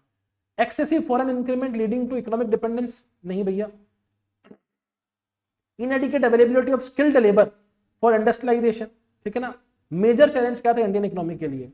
Lack of technological advantage and modern infrastructure, सबसे बेसिक चीज थी इंडियन इकोनॉमी की प्री इंडिपेंडेंस पे। Rapid population growth and unemployment? नहीं सर, ठीक है ना। Inadequate availability of skilled labour, industrialisation वैसे ही बहुत कम था सर। टेक्नोलॉजिकल एडवांसमेंट नहीं था, मॉडर्न इंफ्रास्ट्रक्चर नहीं था प्री इंडिपेंडेंस में, ना। तो उन्होंने इंडस्ट्रीज को, इंफ्रास्ट्रक्चर को कंप्लीटली क्या किया था? नेग्लेक्ट किया था। कि उन्होंने अपने पास में, ब्रिटिशर्स ने। तो option number D correct answer है। अब बात कर रहे हैं कि इधर स्पेशल टैरिफ क्या होता है ना। स्पेशल टैरिफ क्या होता है? Tax on set of specified imported goods? नहीं sir. An import tax that is common to all goods imported during a given period? नहीं sir. Specified fraction of the economic value of imported goods? नहीं sir. Tax on import defined as amount of currency per unit of good, यानी एक goods के ऊपर 10 रुपए per unit में charge लूंगा, या 100 रुपए पर यूनिट हम लोग क्या करेंगे, टैक्स लेंगे हर कमोडिटी के ऊपर। 10 कमोडिटी है तो 10 रुपए के हिसाब से 100 रुपए ले लेंगे पर यूनिट। जो टैक्स लगता है ना, दैट इज स्पेशल टैरिफ, ठीक है ना।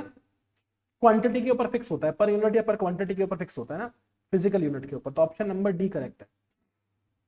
इन्फेंट इंडस्ट्री आर्ग्यूमेंट, इन्फेंट मतलब छोटी इंडस्ट्री जिसने अभी अभी काम करना शुरू किया है।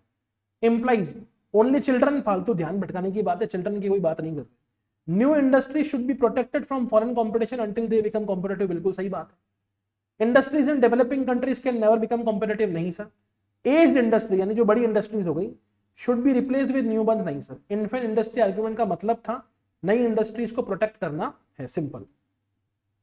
92 which among the following is not an example of price ceiling? Price ceiling क्या होता है? प्राइस सीलिंग होता है, लेट्स से कि भैया ये डिमांड है, ये सप्लाई है ना, ये इक्विलिब्रियम प्राइस सेटल हो गया, ठीक है। प्राइस सीलिंग बोलता है भैया इस प्राइस से ऊपर प्राइस नहीं जाना चाहिए, इक्विलिब्रियम कुछ भी हो, इससे ऊपर प्राइस नहीं जाना चाहिए, है ना। तो काफी सारी एसेंशियल चीजों की प्राइस गवर्नमेंट क्या करती थी, फिक्स कर देते। इक्विलिब्रियम प्राइस कुछ भी हो, इससे प्राइस ऊपर नहीं देंगे। जनरली किसके वेलफेयर के लिए होता है? कंज्यूमर्स के वेलफेयर के लिए होता है। तो rent control in urban areas price ceiling का एग्जांपल है, बिल्कुल। Minimum support price for agriculture goods, अब गवर्नमेंट क्या बोलती है, प्राइस कुछ भी हो, इक्विलिब्रियम, मुझे उससे मतलब नहीं है, इससे नीचे भी चीजें नहीं बिकेगी। तो ये क्या है? ये प्राइस सीलिंग है। तो प्राइस सीलिंग एक तरीके से मिनिमम सपोर्ट प्राइस जो है ना, वो प्राइस फ्लोर का एग्जांपल है। क्या है? प्राइस फ्लोर का एग्जांपल है, ठीक है। तो minimum support price price floor का एग्जांपल ये नहीं होगा। Government impose cap on price of essential medicine, ये भी प्राइस सीलिंग का एग्जांपल है। सब्सिडाइज एलपीजी सिलेंडर प्राइसिंग, अब ये तो सब्सिडी वाला एग्जांपल है, इसका प्राइस सीलिंग प्राइस फ्लोर से कोई लेना देना नहीं है। तो ऑप्शन नंबर जो अपना बी है, this is not an example of price ceiling directly. Option number B correct answer है। The concept of effective demand is associated with, अब इफेक्टिव डिमांड कौन बोलता है? जेएम कीन्स बोलते हैं। जेएम कीन्स क्या बोलते हैं कि भैया मार्केट के अंदर जो एग्रीगेट सप्लाई कर्व है, ये तो परफेक्टली इलास्टिक होगा। डिमांड जहां पे आके उसके बराबर हो जाएगा, वहां पे इक्विलिब्रियम डिसाइड हो जाएगा, यानी it is demand that decides the equilibrium level in the economy. तो कीन्स ने इंट्रोड्यूस किया था इफेक्टिव डिमांड का, एक्चुअल डिमांड नॉट सप्लाई, यानी एस नहीं, डिमांड जो है वो डिटरमाइन करता है एम्प्लॉयमेंट लेवल को और आउटपुट लेवल। तो जॉन मेनार्ड कीन्स का दिया हुआ ये बेसिकली क्या था अपने पास में कॉन्सेप्ट था। विच of the following is not included in the capital receipt. अब कैपिटल रिसिप्ट क्या होती है? ऐसी रिसिप्ट्स जिससे आपकी लाइबिलिटी जो है, पैसा आया, लाइबिलिटी क्या हो गई? कम हो गई, या लाइबिलिटी बढ़ गई? लाइबिलिटी सर बढ़ गई, है ना। ऐसा चीज जिससे आपकी लाइबिलिटी जो है वो बढ़ जाए या असेट जो है वो कम हो जाए। तो बोरोइंग्स आपकी लाइबिलिटी बढ़ाती है, रिकवरी ऑफ लोन गवर्नमेंट की असेट्स कम करती है, डिसइन्वेस्टमेंट भी गवर्नमेंट के असेट्स कम कर देता है। लेकिन कॉर्पोरेशन टैक्स से ना तो गवर्नमेंट की लाइबिलिटी बढ़ती है ना असेट्स कम होती है। तो कॉर्पोरेशन टैक्स जो है is not included in the capital receipt. Corporation tax government का रेवेन्यू रिसिप्ट है। क्या है? रेवेन्यू रिसिप्ट है, ध्यान रखिएगा। इन द कीन्सियन मॉडल, है ना, इन्वेस्टमेंट जो है वो किस पर डिपेंड करता है? इन्वेस्टमेंट डिपेंड करता है बेसिकली मार्जिनल यूटिलिटी पे? नहीं sir. Marginal productivity of labour पे? नहीं sir. Marginal efficiency of capital and interest rate पे। Marginal efficiency of capital and interest rate पे। Option number C correct answer है इसका। What is meant by real GDP? GDP at constant prices without the effect of inflation को हम बोलते हैं real GDP. Current market price पे nominal GDP calculate होता है। GDP of richest section? नहीं sir. GDP earned by individuals after taxes? नहीं sir. GDP at constant prices adjusted for inflation is real GDP. ध्यान रखिएगा आप सीधा सीधा। अब फिलिप कर्व क्या बताता है? फिलिप कर्व बेसिकली रिलेशनशिप बताता है इन्फ्लेशन और अनएम्प्लॉयमेंट की रेट के बीच। किसके बीच में? इन्फ्लेशन और अनएम्प्लॉयमेंट की रेट के बीच में। और कैसा रिलेशनशिप बताता है? नेगेटिव रिलेशनशिप बताता है ना, इनवर्स रिलेशनशिप बताता है इन्फ्लेशन और अनएम्प्लॉयमेंट के बीच में। इन्फ्लेशन कम होगा, अनएम्प्लॉयमेंट बढ़ेगा, इन्फ्लेशन बढ़ेगा, अनएम्प्लॉयमेंट क्या होगा? कम होगा। Option number B is the correct answer. Direct taxes के एग्जांपल कौन से? डायरेक्ट टैक्सेस क्या होता है? जिसमें इंपैक्ट और इंपोजिशन दोनों सेम पर्सन के ऊपर पड़ेगा। इनकम टैक्स डायरेक्ट टैक्स है, वेल्थ टैक्स डायरेक्ट टैक्स है, एक्साइज डायरेक्ट नहीं इनडायरेक्ट है, प्रोड्यूसर पे करता है, रिसीव आपसे करता है। कॉर्पोरेशन टैक्स एंटिटी के ऊपर लगता है, उसके प्रॉफिट के ऊपर, है ना, तो ये भी डायरेक्ट टैक्स है। तो इंडिविजुअल या एंटिटी पे सरकार जब खुद डायरेक्ट टैक्स कलेक्ट करेगी, उन्हीं से those tax are known as direct taxes. ठीक है, तो ऑप्शन नंबर क्या हो गया? B is the correct answer of this question. ठीक है, first, second and fourth. The base year in the national income accounting refers to. Base year क्या होता है? एक ऐसा ईयर जो कंपैरिजन के लिए यूज होता है। ठीक है, तो for comparing the prices in real terms. ठीक है, option number B is the correct answer. Finally last and final question है आज का। ठीक है, which of the following is not an objective of fiscal policy of government. Fiscal policy यानी government की budgetary policy. Price stability, बिल्कुल sir इसका एक मोटिव है। इकोनॉमिक ग्रोथ एक मोटिव है। Equal distribution of income motive है। मनी सप्लाई को रेगुलेट करना, ये एक मॉनेटरी पॉलिसी का टूल है। किसका टूल है सर? मॉनेटरी पॉलिसी का टूल है। ये बेसिकली अपने पास में किसका टूल नहीं है? गवर्नमेंट की फिस्कल पॉलिसी का टूल नहीं है। तो option number D is the correct answer of this particular question. Alright, so hopefully you love the session. ठीक है, थोड़ा सा लंबा हो गया, लेकिन चीजों को समझाते समझाते टाइम लग जाता है, डोंट वरी। ठीक है, जितने भी क्वेश्चंस आप लोगों ने किए दोस्तों, बहुत अच्छे तरीके से करना। अच्छे अच्छे क्वेश्चन जो थे इसके अंदर थे, काफी सारे कॉन्सेप्ट्स आप लोगों के क्लियर हो जाएंगे। ठीक है, लेक्चर को देख लीजिएगा, डबल स्पीड में देख लीजिएगा। काफी सारे कॉन्सेप्ट्स को मैंने इधर समझाने की कोशिश करी है, ऑल्दो ज्यादा डिटेल नहीं बना पा रहा video, reason being otherwise video की लेंथ बहुत ज्यादा लंबी हो जाती है। ठीक है, सो बहुत शानदार तरीके से स्टडीज कीजिएगा। Happy study and happy learning. Bye bye everyone, thank you so much.